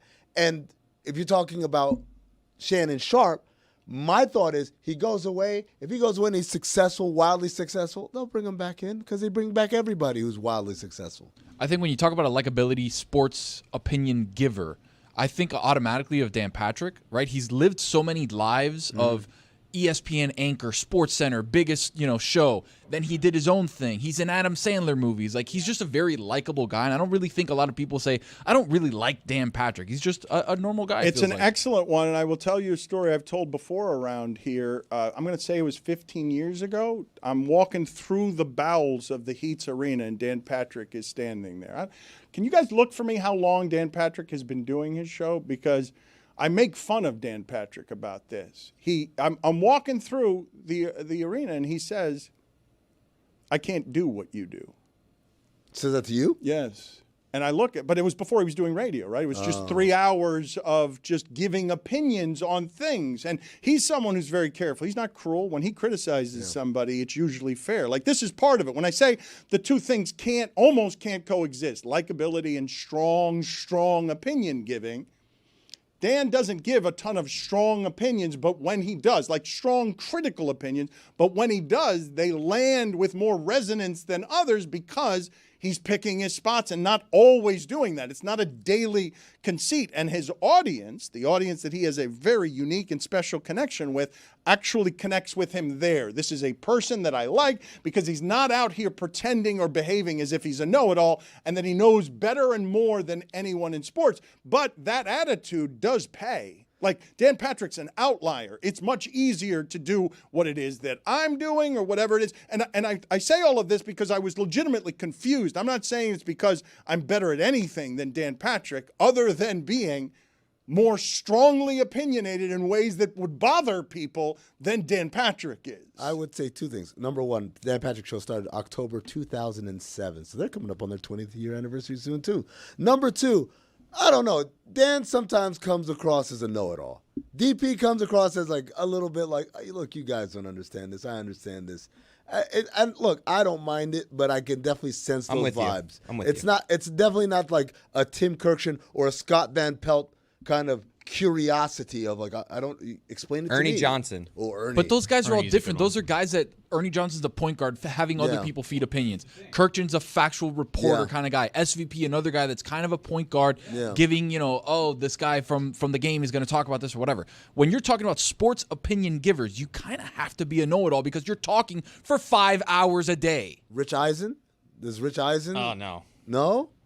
Not likable? I just don't. I'm not saying he comes off as like a jerk, but I don't think of like, so likable. Like, he's somewhere in the middle. It's really tough to give opinions and remain likable. Like, that's kind of the whole thing. Everyone that we're going to talk about in sports media who is likable, it's through spots where they're just giving you little bits of information or they're hosting and setting up other people. As we talk about Pablo, though, and the point that we were making about the liberal elites, these used to be known as blue check marks, right? And there is a recoil when you get the applause of a media entity. When I'm sitting here telling you, people don't like journalism and they don't like journalists. And so all of that makes it a difficult thing to overcome if you don't have any respect for journalism. And on top of that, journalism has been so distorted that what Stephen A. Smith or Emmanuel Acho or whoever it is, or Colin Cowherd, whoever it is that's in the audience acquisition business, you see the compromises that end up getting made in search of that audience. And as the competition grows stronger, that's only going to get worse and worse. Like, you have to keep up. I don't know why it is that Chris Cody has a disdain or finds Rich Eisen something I said less in the than middle. likable. Wow. He's not. I put him in the Dan Patrick. Like, I don't see Dan Patrick in the Tim Kurkjian category. I like Dan Patrick, but these guys are in the middle. Like, I don't see Eisen and Patrick as these like super likable. No one ever disagree. Like these guys. It's not. There's not. I mean, likability is not a consensus. Huge breaking news regarding Tony Roma's. We have found out that not only did the last Tony Roma's in Miami close in March of 2020 due to COVID, but Tony Roma's not just a place for ribs anymore. They've expanded their menu to focus on a variety for all guests. I will never forgive you, COVID.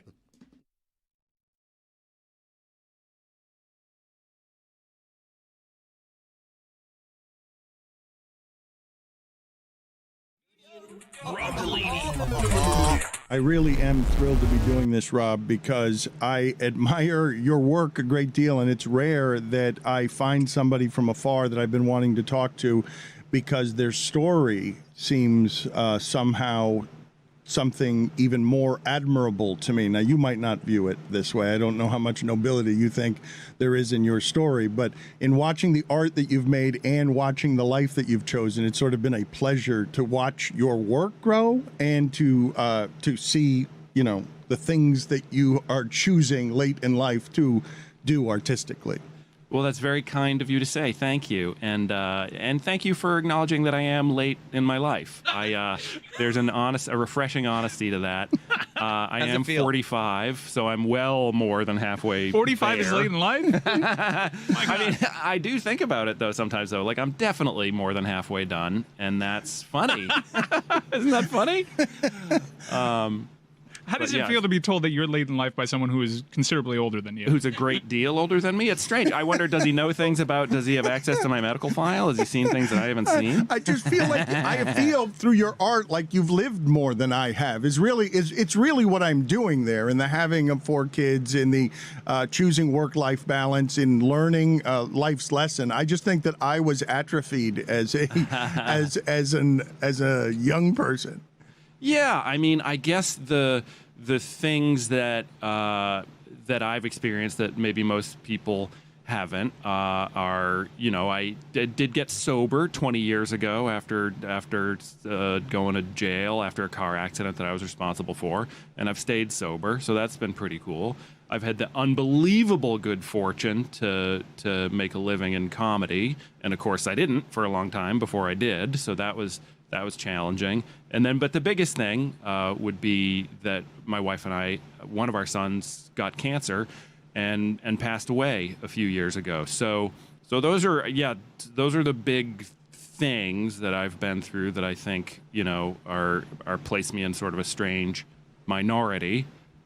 I think I covered it all. Well, life-altering things, right? Because arriving at comedy success must have been the realization of your dreams, right? You came from your comedy story. There aren't a lot of people who had comedy success the way you did, just sort of discovered by social media. I can say that, right? Oh, sure, yeah. It came at an interesting time because I was trying very hard to get hired by, say, Jimmy Kimmel, Conan O'Brien, writing jokes by the stack, by the physical paper stack, because I'm submitting 2-liner jokes, by the pound to try to get hired as a late night writer. So then Twitter comes along and I've got piles of jokes that no one will pay me for. No one wants. And I send them to people and they're like, no thanks, or these are great, but still no thanks. And so I had a place to focus this stuff. So it was sort of a right place, right time kind of a thing.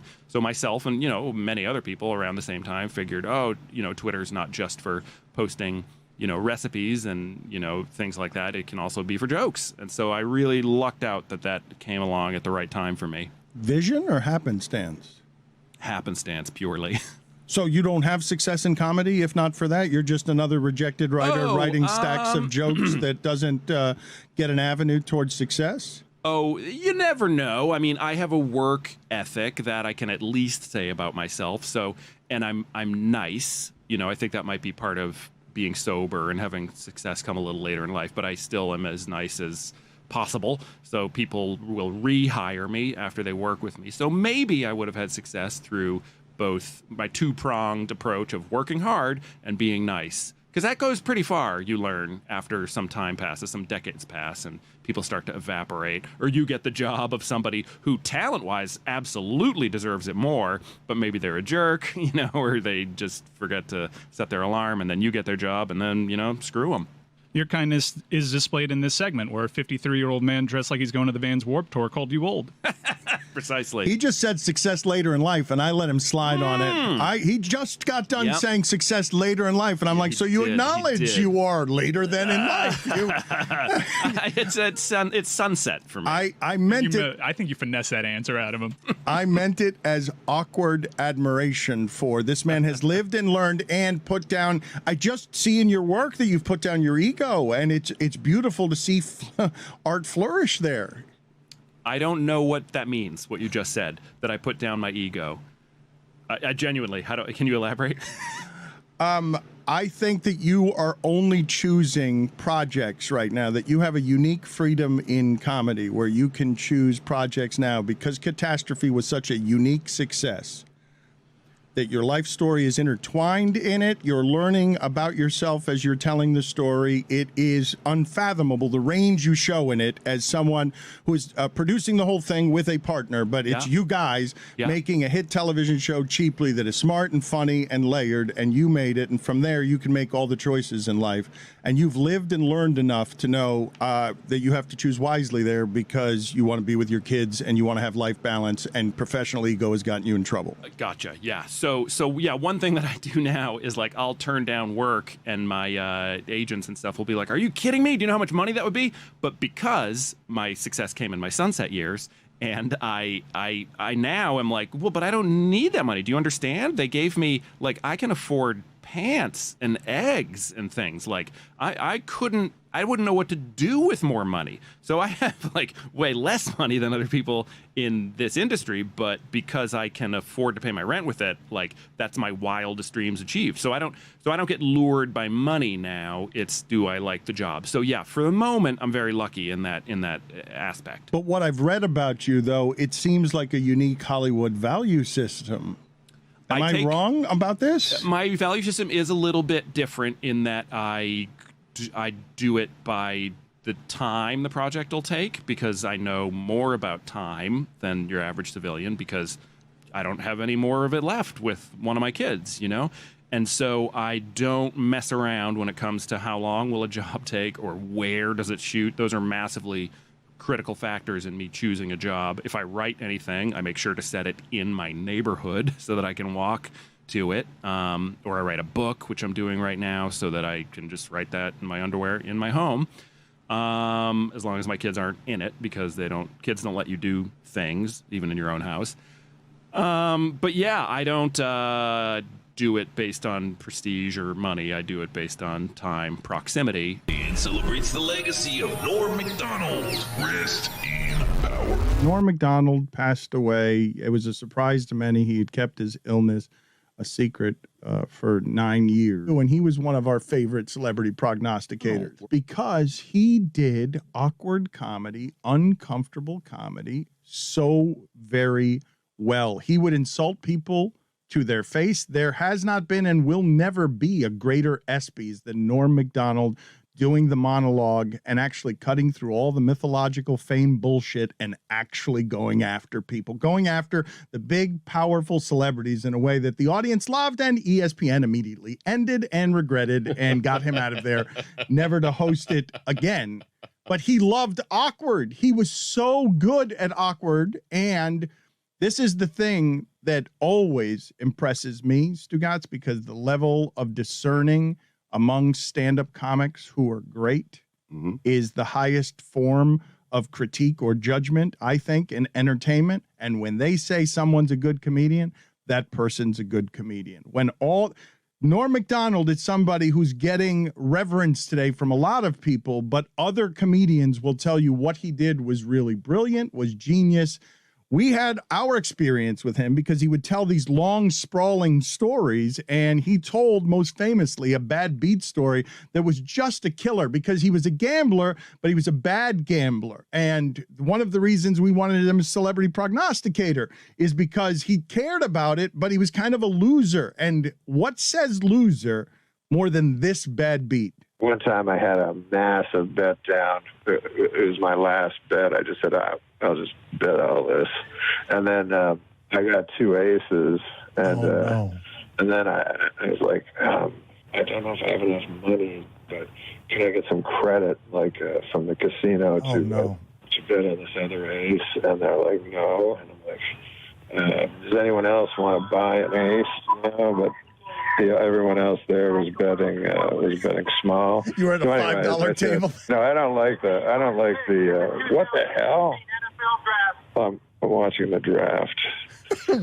What? Nor, what? I was just watching the draft. Okay, all right. So, anyways, my 2 aces, I go, hit me. I have 2. You know what I mean? So I have to hit. So I have an ace and an ace. It's a 2. So I hit it. Oh, no. Because you couldn't split it. Here come the face 12. Boom. 22. Oh.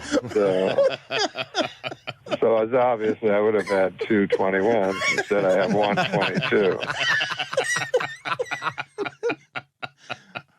Mike, I'm pretty sure I have this right. It was not draft day. It was like 6 months after the draft. Norm was doing that as an audio joke. Do you have a date on when that sound was from? It was also in the morning. I mean, he was watching an old draft on one of the sport-dedicated channels, either NBA TV or NFL Network. I think he put it up as a prop. I think because he was on a sports show, he just wanted the interruption, the loudness, because he loved Awkward so much. We talked to him about the ESPYs. I'm telling you, there's never been a crueler or cooler monologue than the one this guy did at the ESPYs because of how uncomfortable he made an assortment of people. Who was most upset with you after that night? Ken Griffey Jr. Really? Did he say something? Yeah, they told me, like after the show, they were, there's this big party, and they were always like, all through the show, this party's going to be great. And then at the end, I go, where's that party? And they're like, I probably should just go back to the hotel. That's how you learned that you were not invited to Ken Griffey Jr.'s party? Yeah, exactly. What do you remember most about that night? Is there one joke that you're particularly proud of? And you tend to be someone who doesn't, you don't do a lot of reveling in the past. You move on. But is there anything in particular that you are proud of there? Well, Woodson won the Heisman that year. It's a good joke. And so I said, they can never take that away from you unless you kill your wife on a waiter. It's so good, man. It's such a good joke. It really is. Stugotz, I was laughing because a lot of people were sending out video. He's funny across the decades. The bit that he did on Steve Irwin, the crocodile hunter, 10 days after his death, like walking the tightrope of too soon, but he did the joke so deftly, so well. He's like, imagine that. He died. Crocodile hunter. Killed by a fish. All the other crocodiles super mad. Like, did it deftly. I'm not doing it justice. The idea that he would be 10 days after someone's death, it was a beloved time. Yes. Everybody was still mourning that death, and he was able to do that. Next up, TLS favorite Brad Williams. Now, Dan, imagine what you just experienced being a 6 foot whatever man. Now put that in a 4 foot man as I'm trying to cross the street last night, looking at certain puddles going, this could be it. This could be where I go. Because the water was moving very fast. I forgot my floaties. I can't swim. I have a very large head that sinks. I have a very fat butt that floats. That's not good for swimming. I'm very nervous. Florida is not a good climate for me. He instantly goes upside down.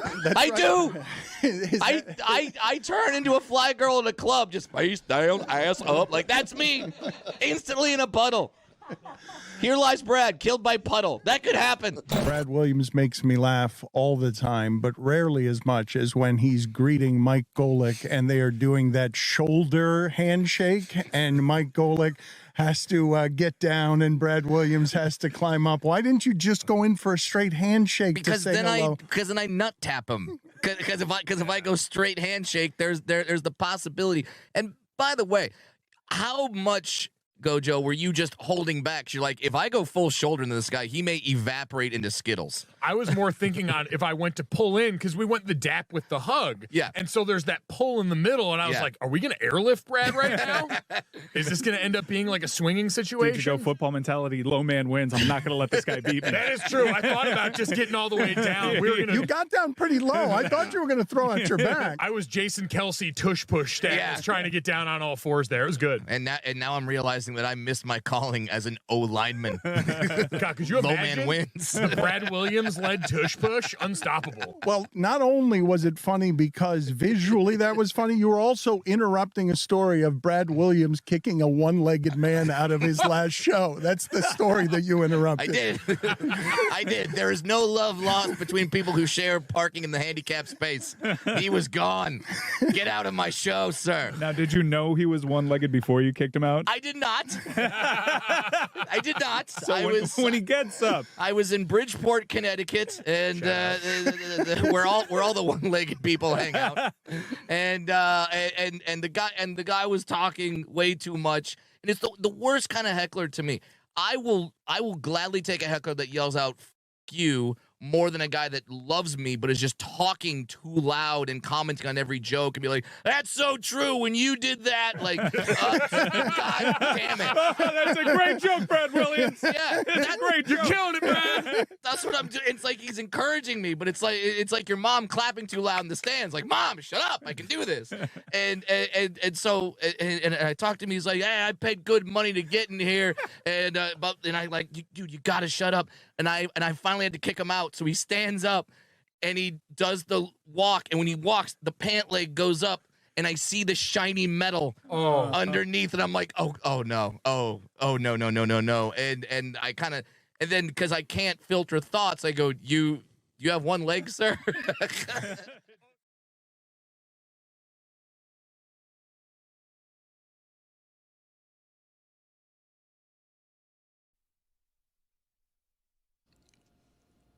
Going to bring in Juju Gotti here in a moment to talk about an assortment of stuff, but I saw a sweep over Tony's face this morning, and he can wrap a lot of things in bravado, in confidence that may or may not be real. So over the course of this week, he has seemed very confident about what he's about to do in Vegas, even though one of the things he's about to do in Vegas is fight with someone who's a professional fighter, which seems stupid.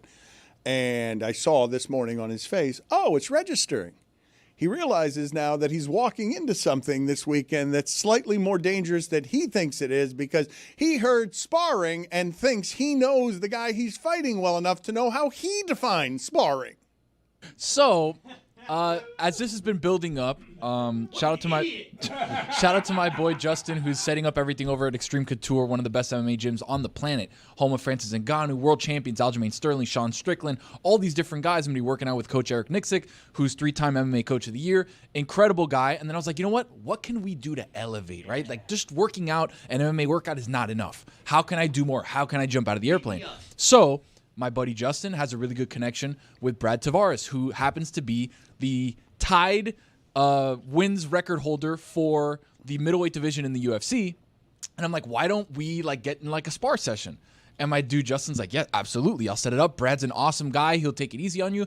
Like, you guys will do stuff in the middle of the octagon, and it'll be sick. And I'm like, all right, awesome, let's do it. So as the week has been going on, I'm not worried about doing a live show in front of people at the Circa. Like, who cares about that? That'll be fun. That's going to be fun. First time back since we wrecked downtown there. Exactly and Greg right. Cody owned Vegas like only Wayne Newton ever had. Exactly right. Luckily, I saved Wayne Newton's life that day. Also, that's right. Put You a paw also- out there, remember? You did save the life of Wayne Newton. You don't get a near People don't remember enough that. credit for that. I'll never forget that. People don't remember He that. was Don't going to forget the fall off paw. the stage. It would have been broken, and then he would have broken like porcelain on the floor. Shattered into a million Would have pieces. ruined the pool party. Yes, a million clay pieces would have been on the floor, all of them covered in makeup. I just would have had a shirt on, holding it. So Brad Tavares, known great guy, and now it's starting to hit me all right, we leave tomorrow over to Vegas, and we're basically flying from Miami. We touch down in Vegas. I put my bags down and I go to the gym.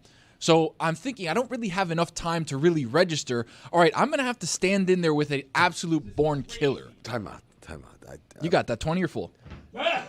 You. Yes.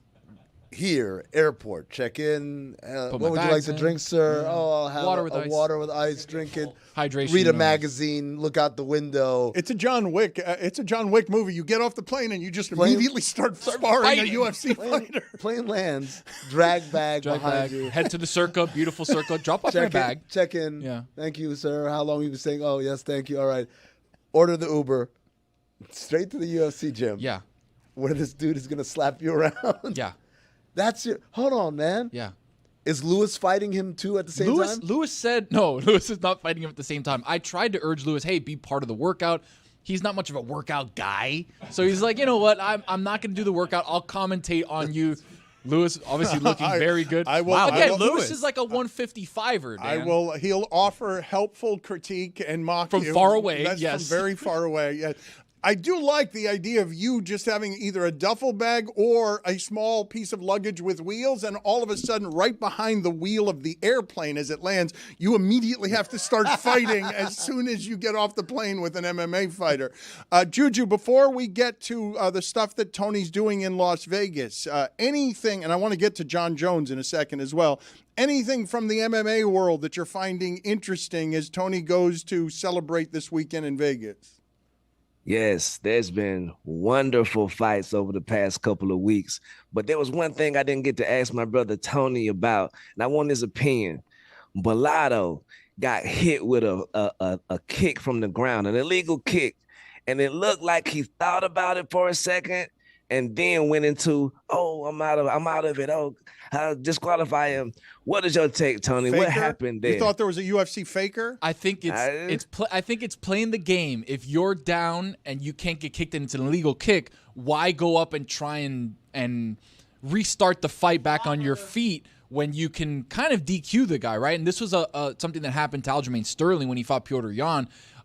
There was a neck issue where Petr Yan kneed him while Aljamain Sterling was on the ground, and he won the title by disqualification, and people were really pissed about that, but he ended up having to get his neck fused. So there's reasons why, there's reasons why. So not a faker? Faker or not a faker? Faker Aljamain or Sterling, not a faker? not a faker. This guy, Aljamain. possibly faker because of the fact that he knew the rules. and Faker said, or not faker? Not possibly faker. Have Dan, an opinion. as you know, have an opinion. I'm going to be part of the UFC Brotherhood coming up, and I cannot talk Can't about say that. fakers or not fakers, Dan. That's how you stay likable. right Imagine there. Brad Tavares is going to hear that I said That's UFC how you faker, do it, yeah. and then all of a sudden That's kicks how me you in the do it. neck, Yes. and my neck flies off. That's right. And I then have he a says, kid. then he says, we're just faking. I was Exactly, just faking. exactly. Yes. I can't have that. My favorite part about Tony's itinerary, Juju, I don't know if you know this. He said, and then at 10 o'clock I have a dinner.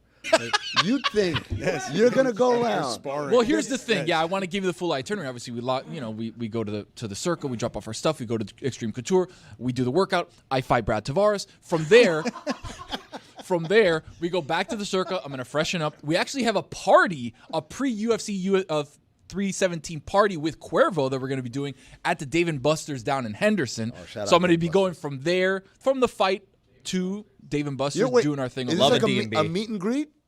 It's not a meet and greet. I mean, for me, if Like, you want are to come people meet coming? me, yeah, sure. People are coming to see you. I'm obviously going to be the winner of the fight, so people are going to probably want to see me. Wow, this guy who doesn't fight all of a sudden fights a professional. And For wins. the record, we have been a number of places where not only do we do meet and greet, but the people who are greeting us are bringing actual delicious meat. So there is the possibility that you get meat brought to you at the meet and greet that you're doing in Henderson after you get on an airplane and fight someone on the tarmac. Yeah, and then Saturday night we've got all people invited. MMA Hangout Live Saturday from the Circle Hotel. All people, baby. Circa takes care of us. They took good care of us. Anybody in Vegas. Las Vegas. That's their slogan. All people. All people. A place for ribs is also their slogan. That's all now available. Overlooking Stadium Swim, it's presented by Boost Mobile. The MMA Hangout starts at 10 p.m. Eastern, 7 p.m. Pacific, streaming on all Batard channels. And we're very excited, Dan, but I'm starting to get a little bit worried. And we actually have a heart rate monitor on me right now that we're practicing on. No. Yeah, to show, all right, what's the heart rate of the baseline? What's the baseline? What the baseline is right now, then what the baseline is for the workout and how that's going to be. And then when we actually are about to step into the octagon, that's why I wanted to get this. I told Kristen, go get me a heart rate monitor because I feel like I do have a big one.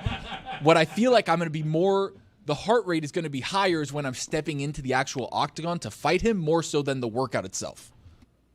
This is. You were saying? No, this is going to be insane. Thank you. That's the point. I hope he doesn't take it easy on you. 10 p.m. dinner. He needs to not take it easy on you. He needs to basically choke you out. Chris, 10 p.m. It's Vegas, baby. Vegas. Grow up. Be an That's adult. What's the perfect time for dinner? I say 7:45. In Vegas? 7:45. In Vegas, Just in 10 general. PM. Earlier than 10 p.m., you're nuts in Vegas. Plus, we got the free 7:45. party. Perfect time for dinner. Prime time. Put it on the poll at Batard Show. Is 7:45 the perfect time for dinner? I will tell you that lately I've been eating at 4 p.m. is my last meal. Oh, because you're old. Like stew. Yes, that's right. Don't talk to me about being old. You're old lately. You're feeling old lately. Yes. We will get to that in a little bit. Thursday Thunder is presented by DraftKings. Yeah. DraftKings, the crown is yours. Juju, go ahead. The first leg of Thursday Thunder, I had my sister Caitlin Clark under 20.5 points, but breaking news, she's out with a groin injury tonight, and she will not be playing. So instead of her, I'm going with Kelsino Mitchell over 17.5 points tonight. Aren't you scared of the Caitlin Clark unders the way that you're scared of Patrick Mahomes unders? I used to be, but not again, not anymore. I see something in Caitlin, and it's neither here nor there. But I saw that injury a little earlier than the people saw it. Really? So that's why so you thought you thought you were doing what all the best gamblers do, which is I have some information on injury that is money and value, but it was confirmed and you lost. You didn't lose your money, but you lost your opportunity. Yes, sir. Lost the opportunity. You were too right, Juju. You were a little less right. She would have still played, but you were too right. Right. Next leg, I'm going with the superstar right now. The great performance last game, 30-point performance from Aaliyah Boston. So this game, I definitely think she's going to have to get it. Without Caitlin Clark, 14.5 points over that for sure. It says 15.5 on the graphic we have here. Yeah, that's how they do me. You know they do me like that. You'll get it. You'll win that one. She's going to score 60, so it doesn't matter either way. Why did they do Right. you like that? Who's they? Aaliyah Boston Market. What do they do? Who's they and what do they do? No, that's too long of a story, all right. Dan. Neither here nor there, Juju. But it's all of them? Is it all the people who have been invited to Circa? Is that also they? Nah. All Nah, people. none of our people at Circle. None of them. Okay. Juju, let them know. Is it here or is it there? It is way down there. It's too far. Has to be one of them, right? It's neither here nor there. Neither here nor Could be there. everywhere. That's what It I'm has to saying. always be one of them. No, it's neither here nor there. No, it doesn't. It's usually neither here nor there, somewhere else. Then where is it? Touche, Tache. The last leg, I'm going with the surging Washington Mystics. They've been playing great lately. Shakira Austin, oh my goodness, she's locked in these days. Kiki, I see you. They're going against the Vegas Aces tonight, who has a little hitch in their giddy up right now. They beat the dog crap out of the Sun last night, but I could have beat the Sun. Let's just keep it real. I'm going with the Washington Mystics plus 8.5 points tonight against the Aces. Lock it in. It says 0.8 plus 8 on the graphic. Ah, dang it. Oh, that's how they do you. Oh, no. That's what they do. I don't understand how it changed from the time the graphic was made to seconds Guys. later. There's another half point or point in there. This is gambling, man. Things change. That's true. Information is You're right. changing. That You got to is- lock in quick. Do you have any more for us WNBA related, Juju? I'm looking forward to Alley-Oop making its return after a really successful debut during the NBA playoffs. During the WNBA playoffs, I assume, is when it'll be back. What else do you have for us on this front? Yes, sir. Maybe a little bit before that. You know, we got a lot of stories happening. But last night, the New York Liberty took out the Golden State Valkyrie. But Kate Martin, oh my goodness, she was so wet behind the three-point line. Tiffany Hayes, Kayla Thornton. That Valkyrie team isn't like a regular expansion team who you gotta, okay, let's give them a couple of years and they'll be all right. Those girls are contenders right now. And I just want to throw a salute out to Golden State and Valhalla. Shout out Kate Martin. The polls we're going to get, I want to get to some of these polls here. We're going to have Pitch Clock is going to be later on in the show, and we're also going to relive some of the watch party that we did with Mero in the event that some of you missed some of the highlights from that. We're going to have that for you, but let's update the polls here. Usually we do this in the post game, but I'd like to do some of this now because the polls have been on fire lately. What do you have, Juju? Would you ever wear any bowling shoes without socks? Oh, Greg. So gross. 97% of the audience says no, they will not. I suppose it changes a little bit if you're the only one wearing those bowling shoes, but it's still really foul. And furthermore, if you ask me, what are the most uncomfortable soles anywhere in shoes? Now, I'm not going to go high heels or ladies' shoes, although I find them personally comfortable whenever I wear them. Bowling shoes is where I go when I say, least comfortable bottoms of shoes. It's a bad idea for a number of reasons. Disgusting, but also you need socks with bowling shoes more than any other shoe. Dress shoes, I'd go. Yeah, I'd nominate. But bowling shoes are probably the closest to dress shoe of any other shoe. No, but dress shoes done well don't have those discomforts. Bowling shoes are all right. cheap. Get the foot away. Can I point out that bowling shoes biggest scam ever? You could just wear sneakers. Yeah. Like bowling shoes are from a time where people were all wearing hard bottom shoes. No, you need some slide. You need some. Are you a bad bowler? You need some slide on those soles. Sneakers you'll get stuck. In fact, I will tell you, one of those nights at Tony Roma's, a place for ribs, we went bowling afterward, and I thought it'd be funny. It was what a night. Yeah, right? Big night. Brooks Reed, Long Island iced tea. And look, I'm going to tell you this story. This is how I learned this, because I don't know anything about bowling, but you'll find this funny. I'm like, I'll be funny. It's funny. I'll go down and I'll run down the lane, and then I'll knock down the pins by sliding down the lane. Like a seal? With your body. Yeah. Right, like a seal that's on right. like on a glacier? Right, but like a seal that was wearing a leather jacket and didn't realize that there would be no slide, and I'd just land like a javelin, and so I didn't get to any of the pins. I just flopped out and I'm in the middle of the lane with my feet going and hitting me like, my feet. Yeah, no, I mean, like a chair? I just landed, and because the leather jacket didn't have any give. You need to slide on a court on a lane, bowling lane. You went from a popular eatery to a bowling alley with a leather jacket on. Was this 1952? What was going on? How much grease I went was to in a your soda hair? shop that I got after that from a soda jerk, a wonderful ice cream. You went to malt Wall's afterward. Ice Cream right across the street. Huh? You went to the 62nd and US 1 Tony Roma's. I know exactly which one you went to. Did the T-Birds mess with you outside? Hey, Batard. Hey, punk.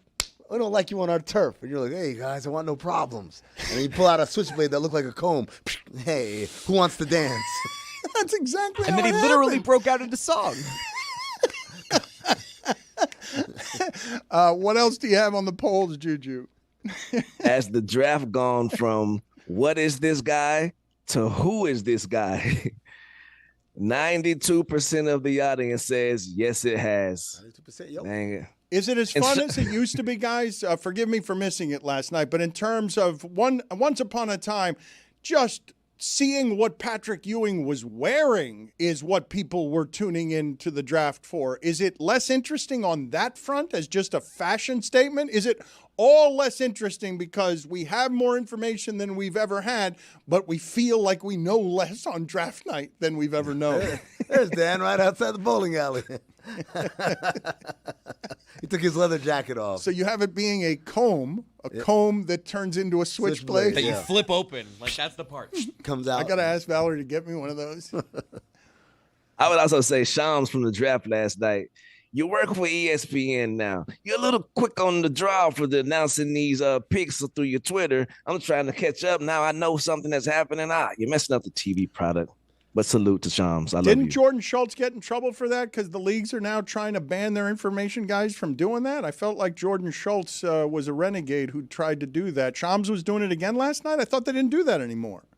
It was right before his hits. He'll be like, Washington has traded the rights to this and this and this and this. And I'm like, wait, what? And then they'll draft the person. And I'm like, okay, this could have waited until you told me on TV, brother. But I'm nitpicking my brother Shams. I love you, bro.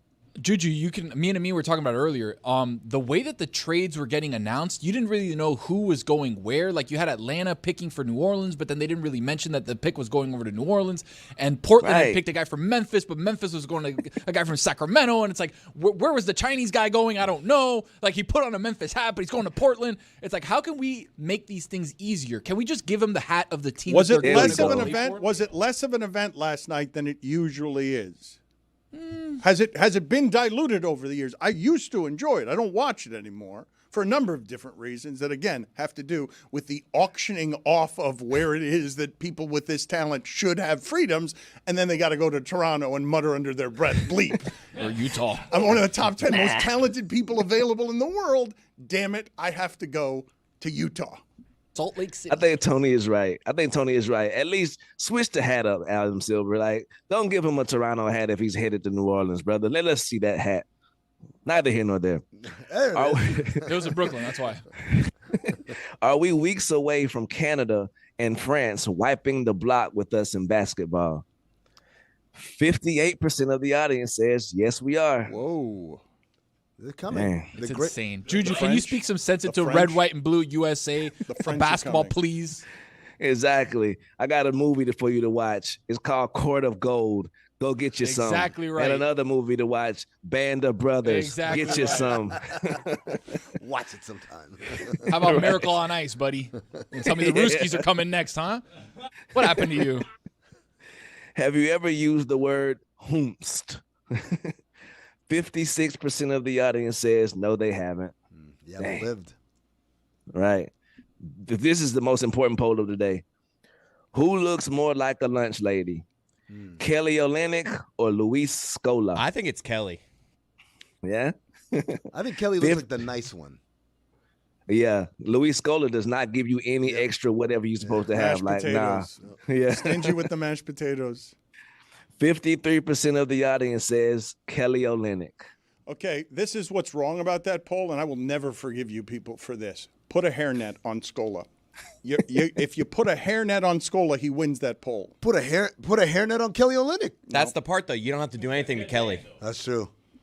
He's already got that little thin headband, which makes it look like he's wearing the hairnet. So it's kind of what already does it. Scola had one too. He had to keep that down. Yeah. Scola's the one that started that. The originator. Before that, everyone wore just regular headbands. Scola said, "No, just give me shoestring. I'll do that." Do you know how brave that is to play NBA basketball as with a hair bun? Mm-hmm.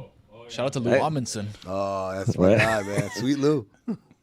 Shaq, how dare you? If you are an athlete and your last name is Coward, do you think about changing your name? 85% of the audience says yes, they do. And part B to that poll, if your last name is Coward, should you change your first name to Bill? 77% of the audience says yes, you should, and those are your polls. Thank you, Juju. We will talk to you again next week, sir. Good to see you. I Yes, hope sir. that Thursday Thunder, the parlay hits. He's been great on 2 for 3. You guys cheated there by trying to make that poll biased for Olynyk by putting something in his hair that indeed made him look more like a lunch Just lady. what's in his hair all the time. So he looks more like a lunch I know, lady. but this is what Scola's got that Olynyk does not have, that the lunch lady also has. Put Scola back up there. Scowl? No, it's not the scowl. It is, and I hate to say this, it's the stubble. The 5 o'clock shadow. No, It's- come on. it is the- No, he's right. He's right. No, hold on. This is why people like Kurkjian. This is why people That's like right. Scott Van Pelt. Yep. That's correct. Because they're nice people. That is correct. And Dan Is that from just- Big Mac? I saw Big Mac this morning. He watched. For those who do not know and are listening instead of watching, I have a hat in front of me, and Big Mac is the person who protects our carport. People around here get very used to the inside jokes that alienate the audience. And yes, it is a hat that looks like the one Big Mac wears that is a leftover from last night and the baseball show that we did. I was pointing out that now on the screen you have Luis Scola with a little tiny headband and still thinking Kelly Olynyk looks more like a lunch lady. Stop talking. So I have in front of me this top hat, and this is Jeremy's idea from last night that we never got to, and there are papers in here. And what was I supposed to do with this, Jeremy, that I never did with it? You Pull a rabbit? Take out a piece of paper, name the baseball term or name, and just have Tim Kurkjian start talking about it. We'll play that with me. Yeah. Go ahead. Switch hitters. Chipper Jones. Ooh, Okay, good game. I'm glad we played it. You want to do one more? Would have been really good last night. One more. One for Tony. One more. Let's see. I'll do one. Oh, Tony's doing this one? You're All right, gonna go. do one. I think this would be better with Kurkjian. Yeah, come on. Just phrases. Okay, batting gloves. Oh, listen. Vlad Guerrero Jr. Vlad Guerrero, the dad, never needed the batting gloves. You know what he did to the calluses, Dan? Pissed on him. Mm-hmm. That's what you would do to open up the calluses and clean them out. All of a sudden, Moises Alou too. But Vladdy would sit up there. Whack! You know that for a fact. Yeah, of course. That's what you always do. I know it for a fact with Moises Alou. I did not know it for a fact with Vlad Guerrero Sr. Now you know. The urine is something that he would use on his hands to soften the calluses. Yep. Soften the calluses. Had you not heard that before, Chris Cody? I had not heard that urinating on calluses helps. Yeah, dude. That and jellyfish. Doesn't Chad Ochocinco also do something with urine?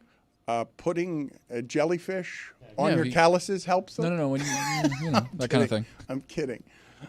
Like Nolan Ryan used pickle juice. Why don't we just use pickle juice instead of urine? It seems like Moises Alou used the urine to toughen his skin so that it would eliminate calluses. So the calluses wouldn't even exist. His skin was so tough already. All right, here we go. This is from November 2024. Chad Ochocinco had his secret formula for staying healthy. He says he used to collect warm urine from his teammates, heat it up, and put my ankle in it for 30 minutes to fend off ankle sprains. I don't know if I believe all the stuff that Ochocinco says, because I think sometimes he says things like that in order for people to react to things like Quote, that. yeah, it worked. There's a reason I've never been injured. Home remedies. I'm sitting here living proof. I wonder if different teammates had better heat, like their urine had. Well, that's the part made that my I don't ankle believe. better. Yeah, that's quicker. the part I don't believe. What was wrong with Ochocinco's healing urine? It's a good thing. This is how I was able to collect it all at one time, right? You got team meetings in the morning, right? Everybody, hey, yo, boy, do me a favor, boy. My ankle kind of fucked up. I need you to all to drink water all at once. So when we break meeting, if y'all pee, it's a bucket in the bathroom. Boom. Y'all all pee in that bucket now for me. Didn't he say, you said at the beginning that he warms it up? Yeah. In a So he's, microwave? microwaving urine? I'm assuming he has a special urine microwave. Oh, wow. The sun maybe just leaves it outside. Maybe he leaves it outside. There you go. Although Sun-dried piss. That can't be true. It can't be true. You think he's lying? I think his teammates wouldn't participate. That's What do you I think? What do you think happened the first time that he asked? Because it's one thing if you show up, you're just drafted by the team that he's on. He's been doing this for a few years. You have some teammates say, "Hey, look, yeah, this is what Ocho does sometimes, right?" this, yeah. But the first time that he said, "Hey guys, I have this idea," what do you think the reaction was in that locker room? Again, don't believe the story. Well, first of all, he talks about, this is from February 2016, so he's been talking about this for almost a decade at least, right? And this is what I'm thinking. He's talking about his grandmother was the one that put him onto this, right? And this is the quote right here. I would soak my ankle in warm urine. That was the answer he gave when someone asked, how did you get over ankle sprains? Amari Cooper says, man, my ankle's so fat it don't make no sense. And Chad Johnson responded, soak it in warm urine. Do you think he tried cold urine first? The thing that I'm saying is that if he needs a lot of urine and he needs it to be warm, he can use and collect his own urine and then microwave it in order to avoid the embarrassment of asking his teammates to help him with their urine. So this is from March 2012. I never go out at night, and the night I do, I got peed on by a real lion. I feel honored. Who can say they got peed on by a lion? Someone asked him, how in the world did you even get close enough to a lion to get peed on? And he said, I wasn't that close. He sprayed like a water gun, which is how lions pee, by the way. It's true. I'm seeing here that he said TJ Hushman-Zada had the best urine. Zada, that's a Hushman-Zada. He had the best urine, it says here. Put it on the I made that poll up. at Lebitard Show. Did TJ Hushman-Zada have the most healing urine at Lebitard Show? I can't believe Put some it of in, you- he's like, that's the good stuff. Oh my God, I feel so much better. I can't believe some of you find such a horrific and emotionally draining accident so funny. I'm disgusted at all of you who laughed. That's Chad Ochocinco, March 2012, because he got peed on by a lion.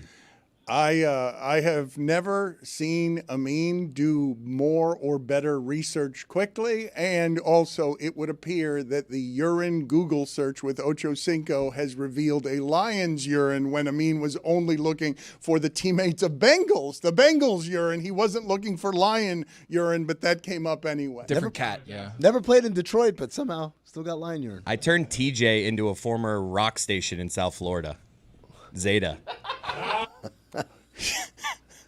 Roy, I'm glad that we teased why it is that you're feeling old these days. You looked. Ooh, we're getting back to it. You Nice. looked right in my face and you called me old when you lately have been feeling old. And the hockey playoffs, I believe, ransacked you and made you feel even older. Yeah, it's not just that because I'm doing Learn to Play. The Panthers and USA Hockey and some other teams in the league have formed a partnership where they actually teach hockey to, average citizens. It's and Roy and a bunch of 12-year-olds. No, this is adult Learn to Play. Right? I love that things. visual, though. Two separate things. But yeah, I mean, I've been doing this for a month now. I have 4 or 5 sessions, and I'm getting better. Your voice got higher there. I don't know if you're really getting better. I like him. I'm getting better. But I'm getting older. Roy, now, what's the recovery like? I got to assume you're slipping and falling a couple of times because, you're trying to. That's why I stopped rollerblading. It was too high up. I'm Another falling visual down. I want to see. Big tree fall hard, Dan. You have elbow pads on? Dan in the booty shorts. Right there on Ocean. Yeah, ass hanging out the back. Yeah.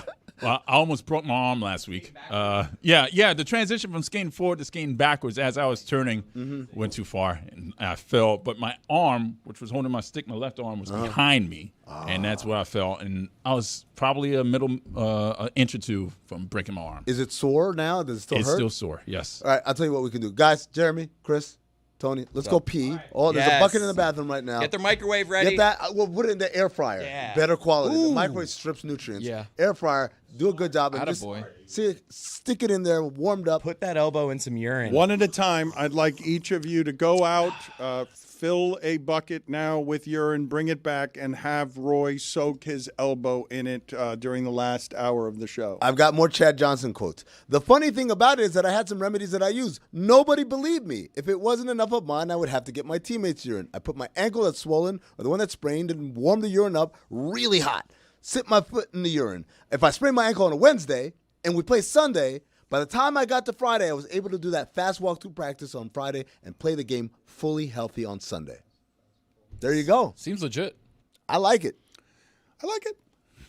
Tony, I want you to go after Chris and fill a bucket with urine. Water, Dan, 'cause I just you went got to drink some water. That's what Ocho Gotta stay Cinco- hydrated, obviously, Yes, fighting Brad obviously. Tavares on Friday. I want to do something that we started yesterday, and I want to do it again because I want as much information from Amin as we can possibly get on this. Feel free to load up your NBA questions here for Amin so that we can get a lot of stuff from him. Speed him up.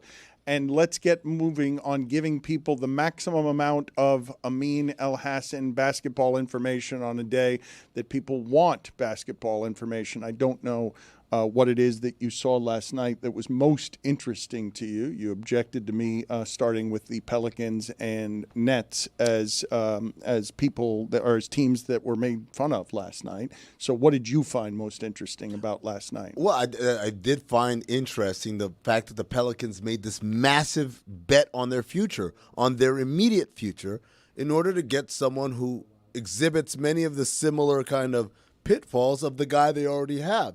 And so I look at this Pelicans team, I don't see a full roster. I don't see a full identity. And I'm thinking to myself, what gave Joe Dumars and the Pelicans the confidence that this is all going to work itself out in the next 12 months? That was the most interesting thing to me. I want the fast music that we give to Diana Rossini so that we can move this along and get as much basketball information as possible before we soak your elbow in some communal urine. Hot urine. I just did mine. Now Tony's doing his. Okay. Thank you. Jeremy Pass will be the next. ball around. We'll all go and we'll do this. Can you please tell me, Kyrie Irving, 3 years, $119 million. What did you think of that? So Kyrie Irving must have had the most leverage of a man who just tore his ACL in the history of the NBA, right? And it's true because Nico Harrison needed him. They need him. If he was going to say, oh, I'm opting out and I'm going to sign somewhere else, the Mavericks would have been screwed. They don't really have a recourse to replace what Kyrie does on that roster. So great for him. I know some people might look at it and say, wait, he took a pay cut. No, he took $43 million guaranteed and said, I'd rather have $119 guaranteed for over the next 3 years. Great move by Kyrie. Bill Simmons on the Heat's first-round pick. Quote, he fills the box score. He's just going to be good. It really is annoying to me. Then they'll sign Kuminga, and guess what? He'll be good for them, too. Then all of a sudden we'll be like, Jesus Christ, we're back with the Heat. I thought we killed them. We thought they were dead. I think that's a pretty accurate depiction of the Miami Heat. Look, the biggest question mark for me there is Jonathan Kuminga, who showed flashes but couldn't really adapt to the system that the Warriors were running.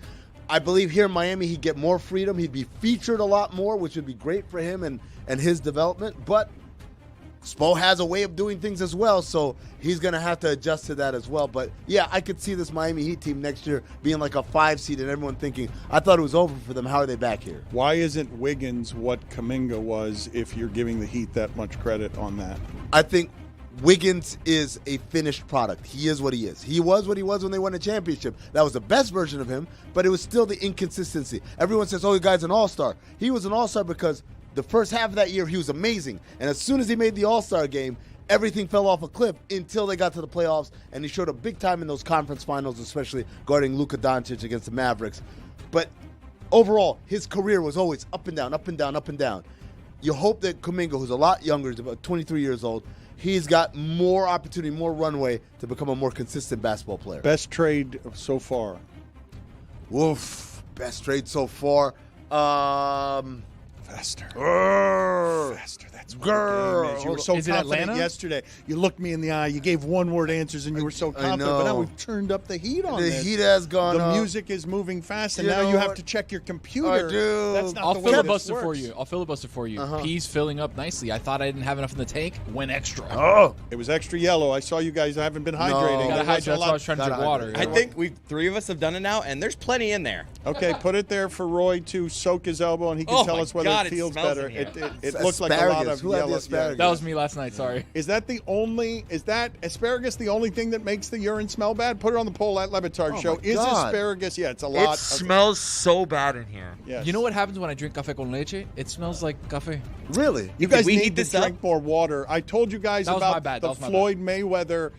The first time I saw that dehydrated can produce brown urine is when Floyd Mayweather wasn't drinking enough water in one of those 24/7 reality shows. You guys need to drink more Dude, water. I've had that happen where I took a whiz and I was like, oh my God, I need to drink way more water. But to answer your question, it's still the Rockets getting Kevin Durant because what they gave up did not materially impact their core or their future. They managed to add a Hall of Famer to a team that was already pretty good without giving up too much. Have you heard anyone other than Sampson be critical of that trade for the Rockets? Oh, where are you going to do it? Roy's I'm actually watching Roy.